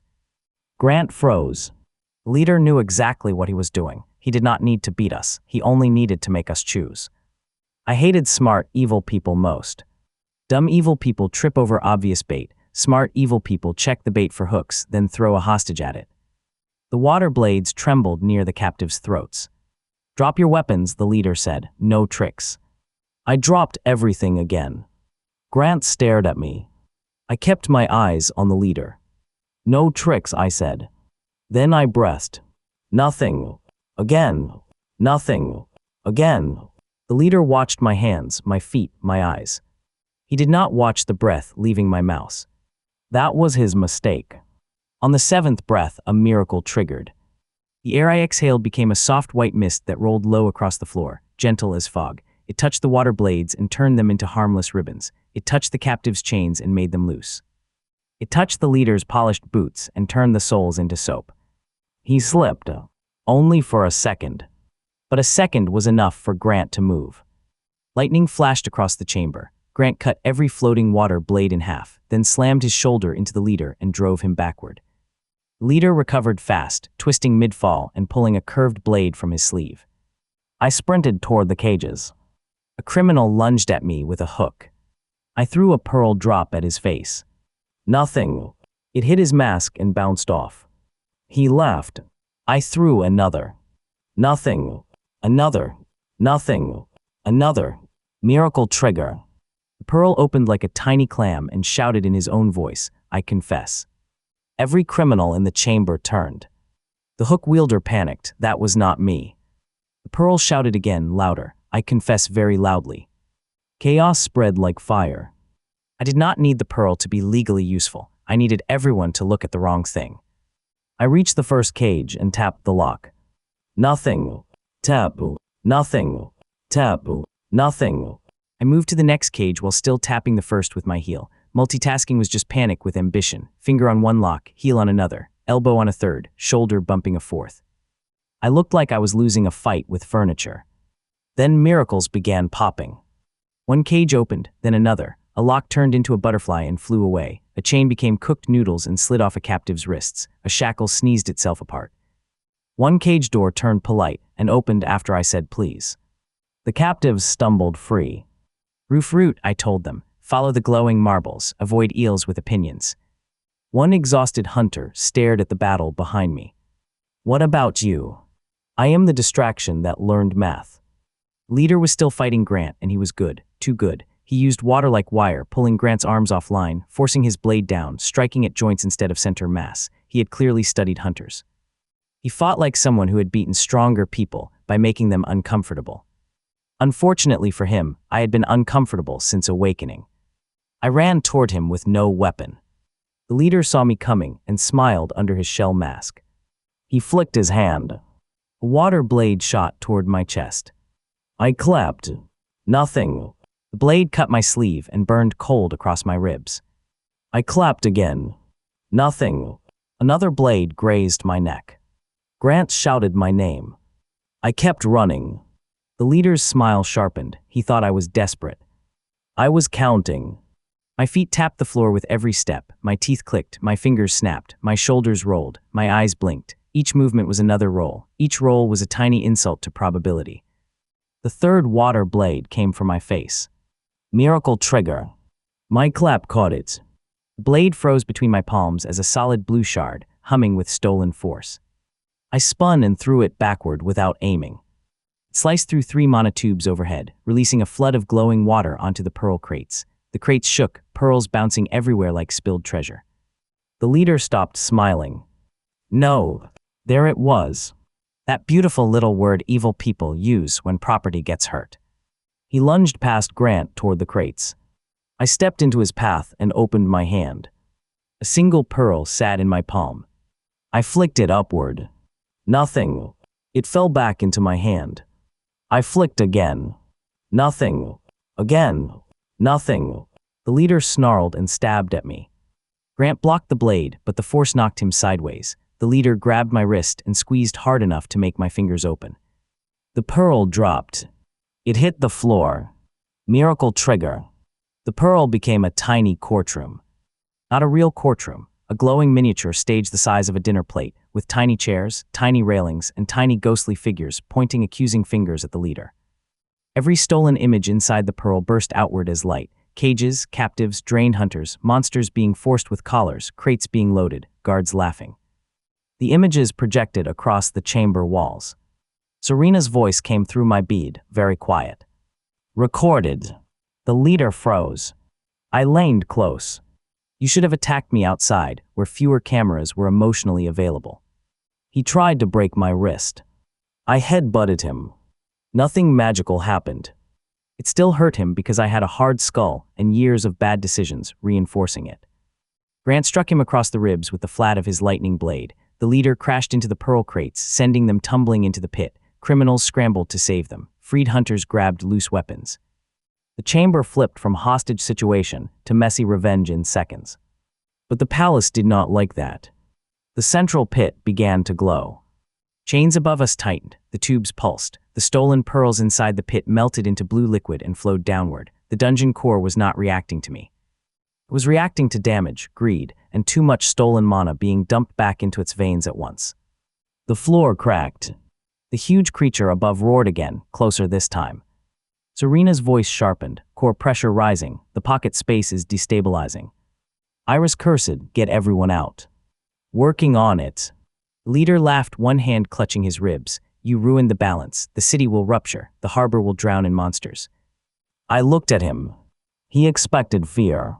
I gave him disappointment. Do villains practice saying things like that, or does being awful come with a phrase book? He raised his blade. I threw my last marble at his forehead. Nothing. It bounced off. He laughed harder. Then Grant punched him in the face. No miracle, just personal growth. The leader dropped. Grant shook out his hand. I wanted to do that earlier. Proud of you. The palace shook again, harder. Pieces of shell fell from the ceiling. Water began leaking through the walls in violent streams. Freed hunters dragged captives toward the open doors. Criminals tried to run too, but the miracle-braided cuffs kept tangling their feet. I was not going to let them drown, but I was also not going to let them escape. I grabbed the unconscious leader by the back of his coat and dragged him toward a support pillar. Grant stared. Why are you bringing him? Because jail has questions, and I have answers with bruises. The giant abyss creature slammed into the palace roof. The whole chamber lurched, everyone fell. The central pit split open, and below it I saw the dungeon core. It was not a crystal like the low gates. It was a heart made of blue stone and living coral, beating slowly inside a cage of chains. Each beat sent mana through the city. Each chain had been nailed into it by the criminals, forcing it to produce pearls. Now the chains were tearing loose. The core was not evil. It was wounded. That was worse in a different way. Wounded dungeons do not think, they bleed monsters. I crawled toward the pit edge as water roared around me. Grant grabbed my shoulder. No, absolutely not. I know that face. What face? The face you make before doing something that makes my insurance spiritually useless. I pointed at the core. If those chains tear out all at once, everything collapses upward. So we lave. And the harbor gets eaten. Grant jaw tightened. He looked toward the freed hunters, toward the criminals, toward the portal route above. Then he looked back at me. I hate when you are right. It happens more than people admit. Iris came through the bead, voice rough with static. Owen, what are you thinking? Chain removal. No. Respectfully, yes. There is no tool in your kit for dungeon core surgery. I looked at my hands. Every finger is a terrible tool. Serena broke in. A controlled release might stabilize the pocket, but you would need to loosen the chains in sequence, redirect the stored mana, and avoid direct rupture. Easy. It is not easy. Serena, I once opened a sealed vault by annoying it with a spoon. That is not a credential. It is my entire career. Support beam snapped, the chamber tilted again. Water surged across the floor, dragging two cuffed criminals toward the pit. I shot a hook line, caught the cuffs, and reeled them back. One of them stared at me in shock. I pointed at him. "You are not escaping consequences through gravity." Grant dragged the criminals toward the exit and yelled for the freed hunters to move. I slid into the pit. For a few seconds, I fell beside chains thicker than tree trunks. The core beat below me, each pulse pushing hot blue wind upward. I fired a hook into one chain and swung, boots scraping over wet metal. My stolen shoe was long gone, so one sock immediately became a sacrifice to sharp barnacles. Pain helped me count. Tap with left hand. Nothing. Tap with right hand. Nothing. Kick chain. Nothing. Click teeth. Nothing. Breathe. Nothing. Roll shoulder. Nothing. Again. Again. Again. The chain shuddered beneath me. Above, monsters screamed. Below, the core pulsed faster. A miracle triggered in my left hand. My fingers sank into the chain like it was warm clay. I did not pull. That would rip it. I twisted slowly. The chain loosened one notch. Blue pressure vented sideways into a broken tunnel instead of upward, the whole pit side. One down. I had no idea how many remained. Too many is not a number. It is an invitation to get creative. I tied my hook line around the first chain, kicked off, and swung to the second. My fingers were shaking. My lungs hurt. The bubble around my head flickered. My skill did not care that I needed miracles now. It did not become kinder because the stakes were high. That was fine. I had never needed kindness from my skill. I needed volume. I slapped the chain with both hands as fast as I could. Nothing, nothing, nothing, nothing. My palms split. Nothing. The core beat harder. Water shot up past me in a twisting column, full of tiny teeth. I tucked my knees, and the column tore through my jacket instead of my stomach. Nothing. I slapped again. Miracle trigger. A row of glowing handprints appeared along the chain, each one twisting a link in perfect sequence. The second chain loosened, releasing pressure into another tunnel. A shape dropped toward me from above. The huge creature had forced its head through the cracked roof and was sending a tongue of living coral down into the pit. The tongue split into claws, reaching for the core. It was not defending the city. It wanted the wounded core for itself. "Grant," I shouted. "I see it." Lightning flashed above. Grant jumped into the pit, blade bright enough to turn the water white. He landed on a chain above me and slashed the coral tongue. The cut barely mattered. More claws grew from it. Grant looked down at me. "How many chains?" "Enough to make me regret literacy." "Can you speed up?" I slapped the third chain. "Nothing." A coral claw grabbed my ankle. I flicked my toes. "Nothing." It squeezed. Pain burst up my leg. I flicked again. Miracle trigger. My sock, already ruined, became a tiny white flag. The coral claw paused in confusion like it had been asked to respect surrender law. I yanked my foot free and kicked the chain again. The kick triggered. The chain rang like a bell, and the sound traveled down every link, loosening it without tearing. Blue mana vented safely. Grant stared while fighting coral claws. "Your sock negotiated peace." For now. The fourth chain was wrapped around the core itself. I could not reach it without getting close enough to be cooked by raw mana. I took out a coin. One coin. My last coin. I kissed it for luck, immediately regretted tasting salt and dungeon dust, and flicked it toward the fourth chain. Nothing. It bounced off and fell. I dove after it. Grant yelled something very reasonable that I ignored. Falling beside the core felt like falling toward a sun. Heat pressed through my skin, my vision blurred. The coin spun below me, catching blue light. I stretched my hand. Missed. Clicked my teeth. Nothing. Twisted my wrist. Nothing. Blinked. Nothing. The coin struck the fourth chain. Miracle trigger. It became a key the size of my arm, slammed into the chain lock and turned by itself. The fourth chain released. The core's heartbeat slowed. For a second, I thought we had it. Then the leader woke up above and made one final stupid decision. He had been dragged near the pit by the flooding floor, half-conscious, face bruised. He saw the core stabilizing. He saw his operation dying. And because some people would rather burn a house than admit they lost the keys, he lifted a small detonator from inside his glove. I saw the red blink. So did Grant. The leader smiled through blood. No speech this time, no clever line, just ugly spite. He pressed the detonator. Explosions ripped through the remaining chains. The pit became blue fire. I do not remember hitting the wall. I remember light. I remember water turning to steam around me. I remember Grant shouting my name far away. I remember my skill window trembling at the edge of my vision, still calm, still cruel, still offering one chance in 1,000 like that was enough. The core cracked. From the crack poured every sound at once. Monster roars, breaking stone, ocean pressure, human screams, the harbor above beginning to split. I was pinned under a broken chain link, ribs screaming, one hand numb. My bubble had popped. I had maybe one breath left. The leader was laughing somewhere above.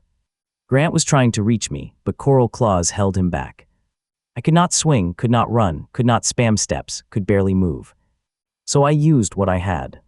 My fingers. One finger tapped the broken chain. Nothing. Again. Nothing. Again. Nothing. My lungs burned. Again. Nothing. Again. Nothing. I thought about the awakening hall, Grant laughing, the examiner shaking his head, the number that made everyone decide my future before I even tried. 0.1%. They saw the failure. I saw the repeat button. I tapped faster. Nothing, nothing, nothing. My vision darkened. Nothing. The cracked core beat once, violent enough to lift the entire chain link off my chest for half a second. I used that half second to slam all 5 fingers down. Miracle trigger. The broken chain remembered what it was supposed to do. Not physically, not logically, it remembered purpose. Every snapped link in the pit lit up at once, ghost chains forming between them, not binding the core like a prison anymore, but holding it like bandages around a wound. The blue fire folded inward. The core's crack sealed halfway. Mana that had been exploding upward turned sideways, rushing through the tunnels Serena had marked earlier. The pocket stopped collapsing. The huge creature screamed. It hated that. Its coral tongue lunged past Grant straight toward me in the core, all claws open. I was still pinned, still out of air, still mostly useless. But my right hand had found the angry eel in my pocket. I did not know how it got there. I was not going to question loyalty. I threw it. The eel wiggled through the air in the least heroic arc ever recorded. Nothing happened. It hit the coral tongue and bounced. For one heartbreaking second, it looked like that was all. Then the eel sneezed. Miracle trigger. The sneeze became a storm. Electric blue light exploded through every drop of water, every wet wall, every chain, every coral branch connected to the huge creature. The blast did not kill it, it did something funnier. It made every muscle in its gigantic body cramp at once. The creature folded in the middle, like a closing umbrella. Its head smashed into the palace roof, its tail whipped through 3 towers. Its own momentum dragged it backward out of the palace and into the abyss, where it crashed into the street with a city-shaking boom. Above, criminals screamed, freed hunters cheered. Grant cut himself free and dropped toward me. He grabbed the chain link and lifted. I tapped it weakly. Nothing. He strained harder. I tapped again. Miracle trigger. The chain became light as foam. Grant threw it aside and pulled me up by the collar. You look terrible, he said. I tried to answer and inhaled water instead. He slapped my back.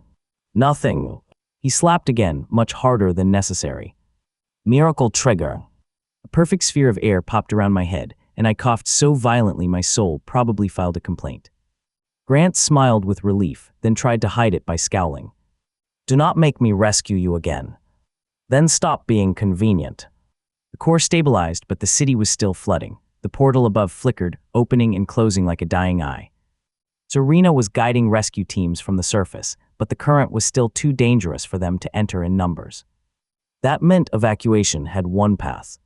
Us. I looked up through the cracked palace roof. The huge creature was rising again from the ruined street, stunned but alive. Monsters scattered around it. Criminals were trying to flee into side tunnels. Freed hunters carried the injured toward the staircase, but the staircase was broken in 3 places. I flexed my fingers. They hurt. Good. Pain meant they were still attached. I need marbles, I said. Grant looked around at the destroyed chamber. You dumped them all. I looked at the pearl crates, shattered across the floor. Then we upgrade. I grabbed handfuls of stolen pearls and started throwing them into the air, one after another. Each throw was a roll. Each roll was a chance to turn greed into infrastructure. Most pearls fell and bounced uselessly. Some cracked. Some rolled into drains. But some triggered. Pearl expanded into a floating bridge. Another became a glowing rope ladder. Another unfolded into a platform shaped like a lily pad. Another turned into a tiny elevator that politely dinged before rising. Grant stared at the elevator. I refused to ride that. A monster roared behind us. Grant stepped onto the elevator. Fine, temporarily. We built an escape route out of stolen treasure and statistical disrespect. Freed hunters climbed, captives were carried. Even cuffed criminals were shoved onto platforms, tied in groups, because justice was not allowed to drown just because it was inconvenient. I moved along the route, throwing pearls, tapping platforms, kicking broken edges, forcing miracles wherever panic left a gap. A bridge started to collapse. I licked my thumb and touched it. Nothing. Again. Miracle trigger. The bridge became embarrassed and stiffened. A rope snapped. I threw a bead. Nothing. Another. Nothing. A third bead became a tiny glowing spider that stitched the rope back together with blue thread. A monster climbed after the evacuees. Grant tried to cut it off, but his blade flickered. I threw a pearl into its open mouth. Nothing. It swallowed. For a moment, I worried I had just donated dessert. Then the monster hiccuped. Miracle trigger. A bouquet of coral flowers burst from its ears. The monster stopped, deeply confused, then sneezed itself off the bridge. The evacuees moved faster after that.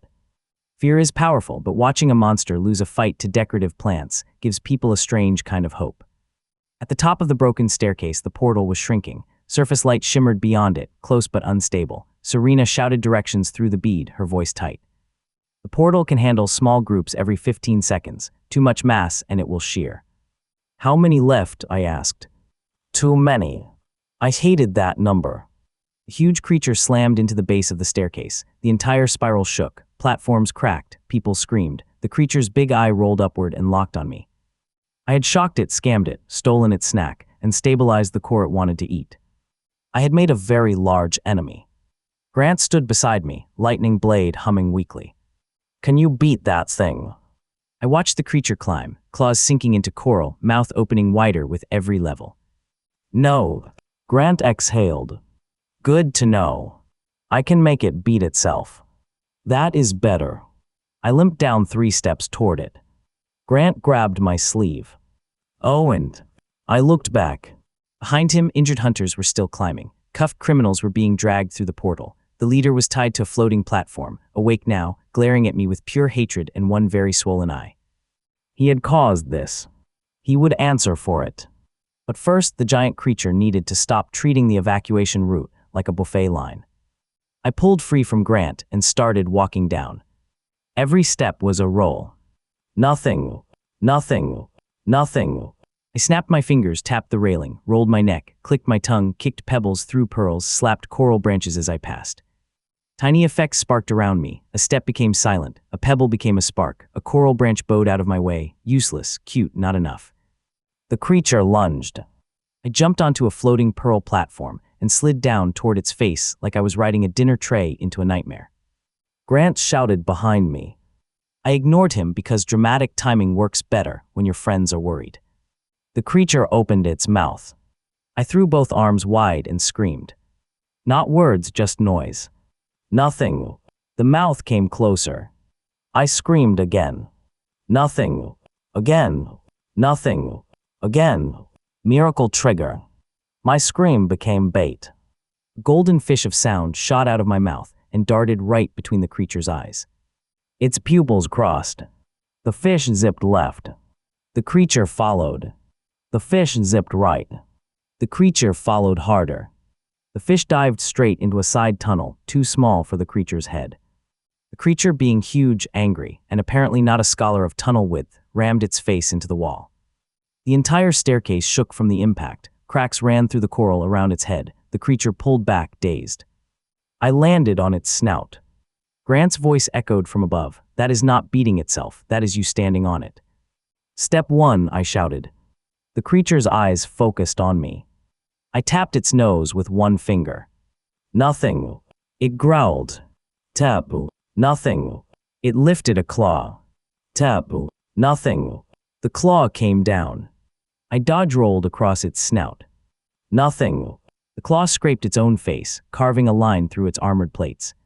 It roared in pain. Step 2, I said.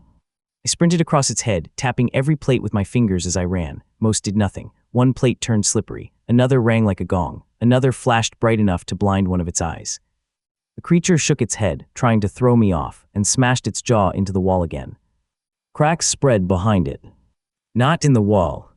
In the chain system around the palace. I saw the path immediately. The wounded core was stable, but the old binding towers still fed mana into the creature's collars and chains.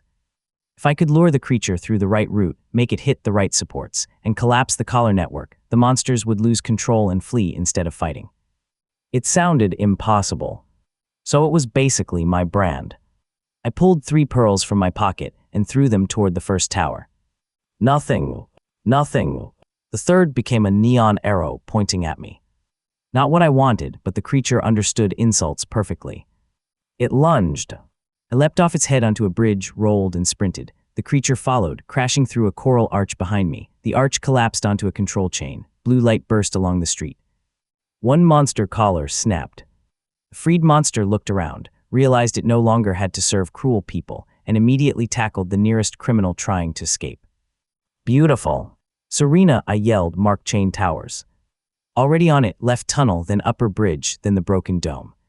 Love the confidence. I have none. Move. I moved. Grant joined from above, cutting ropes and blasting loose stones to guide the creature's charge. Iris, still on the surface, started sending gear through the portal in wrapped bundles. They dropped from above like blessings from an angry store owner. First bundle, compressed foam bombs. Second bundle, wire hooks. Third bundle, a note wrapped around a wrench. The note said, "Try not to improvise with this." I immediately improvised with it. I threw the wrench at a tower brace. Nothing. It clanged off and fell. I threw a foam bomb. Nothing. It puffed sadly on the ground. The creature charged closer. I picked up the wrench and tapped it against my own forehead. Nothing. Again. Nothing. Again. Miracle trigger. The wrench developed excellent personal ambition. Shot from my hand, spun through the air, tightened 6 bolts on a broken tower, over-tightened the 7th, snapped the brace, then flew back and slapped into my palm like it wanted applause. The tower tipped. The creature hit it shoulder first. The tower collapsed into the second chain network. More collars snapped, more monsters broke free, some fled into tunnels, some turned on the criminals who had used them, none came after the evacuees. I kissed the wrench. Iris shouted through the bead, "Do not kiss my tools." How did you know? I always know. The final tower stood beside the palace roof, directly under the shrinking portal. The last evacuees were almost through. The leader's platform rose toward the portal with the other prisoners, and even tied up, he kept looking down at me like he was memorizing where to put the knife if he ever got free. I waved at him. He did not wave back. Rude. The huge creature charged one last time, now half-blind, furious, and dragging broken coral chains from its neck. If it hit the final tower wrong, it would smash the evacuation route. If it hit right, the control network would die, and the pocket could stay stable long enough for everyone to escape. The problem was angle. The creature was coming too low. I needed it to lift its head. I looked at Grant. He looked at me. "No," he said immediately. I did not say anything. "You smiled." I smile often. You smile before crimes against common sense. I pointed to the creature. "Hit me." Grant stared. "What?" "Lightning jumps hit me upward. That could kill you. So aim emotionally." Grant hesitated. The creature came closer. I did not have time to explain the whole idea. The creature hated me most. If I went high, it would lift its head. If it lifted its head, the impact line changed. If the impact line changed, the final tower fell right. And if Grant missed, I would become a brief lesson about trusting former rivals. Grant gritted his teeth. "I hate you." Later, he swung. Lightning hit my chest. For one instant, my whole body became pain and light. I flew upward, spinning past the creature's face, past the broken tower, past the portal glow. I snapped every finger, blinked both eyes, kicked both legs, and screamed because pain was also an action if you were desperate enough. Nothing. Nothing. Nothing. Miracle trigger. The lightning around me turned into wings. Not real wings, not pretty wings. Jagged, ridiculous, crackling wings made of borrowed lightning and terrible decision-making. They flared from my back and shoved me higher. The huge creature looked up. Its eye locked on me. I spread my arms and gave it the most insulting little finger wave of my life. It lunged upward. Exactly right. I twisted midair, the lightning wings shattered into sparks, and I dropped behind the tower. The creature's raised jaw slammed into the final support at the perfect angle. The tower snapped. The collar network died. A wave of blue light spread through the city. Every monster collar broke. Every control rune burned out. The huge creature jerked backward, suddenly free, suddenly aware that the pain in its neck had not come from me alone. Its good eye turned toward the palace, toward the criminals, toward the leader on the rising platform. The leader went pale. I almost felt bad. Almost. The creature roared not at me this time, but at the people who had chained the core and bent the city around greed. The sound shook dust from every tower. Then it turned away from the portal, smashed through the palace roof, and drove its horns into the remaining prison chambers, breaking them open from the outside. More captives stumbled free. Grant caught me as I fell. Technically, he tried to catch me. We both crashed through a pearl bridge, bounced off a foam bomb, landed on a floating elevator, and rode upward while lying in a pile of pain. The elevator dinged politely. Grant groaned, "I hate that thing. I respect its professionalism." The portal was almost closed. Serena shouted, "Now, both of you now." Last platform carrying captives passed through. The leader's platform followed, cuffs glowing. I saw him look back once more, helpless rage twisting his face as the surface patrol grabbed him on the other side. Good. Jail first. Answers after. The portal shrank to the size of a doorway. Grant shoved me toward it. I stumbled but stopped at the edge. Below, the wounded core pulsed steadily. The huge creature, now free, circled it like a guard dog the size of a disaster. Monsters fled into the far tunnels. The sunken city was broken, flooded, and burning with blue light, but it was not collapsing. For once, my miracle had not just made something explode. It had left something alive. Grant grabbed my collar. "Admire your property damage later." He threw me through the portal. I hit the harbor dock face first.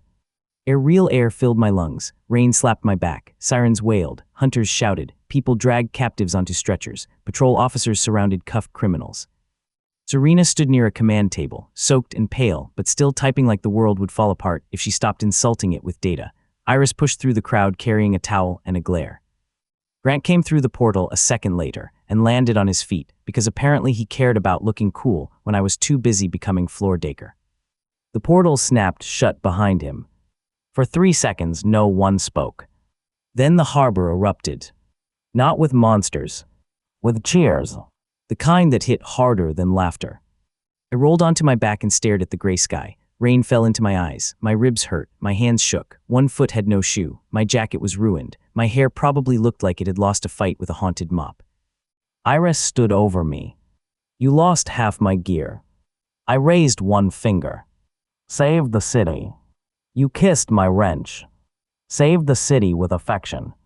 She threw the towel onto my face. Serena crouched beside me, expression unreadable. For a second, I thought she was about to lecture me. Instead, she held up her tablet. The screen showed dozens of recorded images from the palace. Cages, draining tubes, pearl crates, the leader pressing the detonator, criminals attacking freed hunters, monsters in collars. My miniature courtroom pearl, shining like the dumbest legal miracle ever born. "Evidence is clean," she said. "They are not walking away from this." I let my head fall back. "Good." Grant looked toward the patrol officers dragging the leader across the dock. The leader's shell mask had cracked, and without it he looked smaller, not harmless, never harmless, just smaller than the fear he had built. He saw me staring and spat blood onto the concrete. "You think this makes you untouchable," he shouted. A patrol officer shoved him forward. I sat up slowly, every muscle filing separate complaints. "No," I said, "it makes you arrested." The crowd laughed. Not at me this time. That felt strange. The association wanted statements immediately. I gave them 3 sentences, coughed up seawater, and pretended to faint so Iris would block the questions with a wrench. Grant gave a longer statement, mostly because he enjoyed explaining how criminals had lost to a spoon, an eel, and poor planning. Serena handed over recordings with timestamps, mana readings, and enough evidence to bury the operation so deep even the sunken city would think it was excessive. By nightfall, the harbor was sealed, the rescued hunters were alive, and the criminals were in transport cages headed for actual jail instead of the dramatic kind villains threatened people with. The leader was carried past me one last time. He did not speak. Smartest thing he had done all day. I sat on a crate with a blanket around my shoulders while Iris wrapped my hands. Grant leaned against the crate beside me, arms crossed, trying to look like he had not nearly cried when I stopped breathing in the pit. Serena stood nearby, reading the final stabilization report. The underwater pocket remains intact, she said. The core is damaged but steady, no expansion, no collapse. Grant looked at me, so the giant thing is still down there. Yes, Serena said. Iris pulled a bandage too tight around my palm. I winced. She did not apologize. Serena continued, it is not approaching the portal site. It appears to be guarding the core. Grant shook his head. You turned a boss into security. I prefer community volunteer. You electrocuted it with an eel. That built trust. Iris tied the bandage with a sharp tug. The eel survived, by the way. I sat up. Where is it? She pointed to a bucket. Inside, the glowing eel floated in circles, looking smug. I saluted it with 2 fingers. Nothing happened. Good, some moments did not need miracles. The next morning, the city knew. Not everything. The association cleaned the story, polished the edges, removed the parts where a pearl became a courtroom, and an elevator saved 2 hunters from dying of embarrassment, but enough got out. 0.1% hunter had entered the harbor gate before backup, uncovered a hidden criminal operation, rescued captives, stabilized a dungeon core, and dragged the criminals back alive. People who used to laugh started speaking carefully. Shop owners gave me free food. Strangers whispered when I passed. Beginners stared like I was a walking cheat code with bad posture. Little kid outside the association hall asked me to snap my fingers and make candy rain. I tried once. Nothing happened. He looked disappointed. So I bought him a candy bar. He said that was a miracle too. Honestly fair. The ranking board updated 3 days later.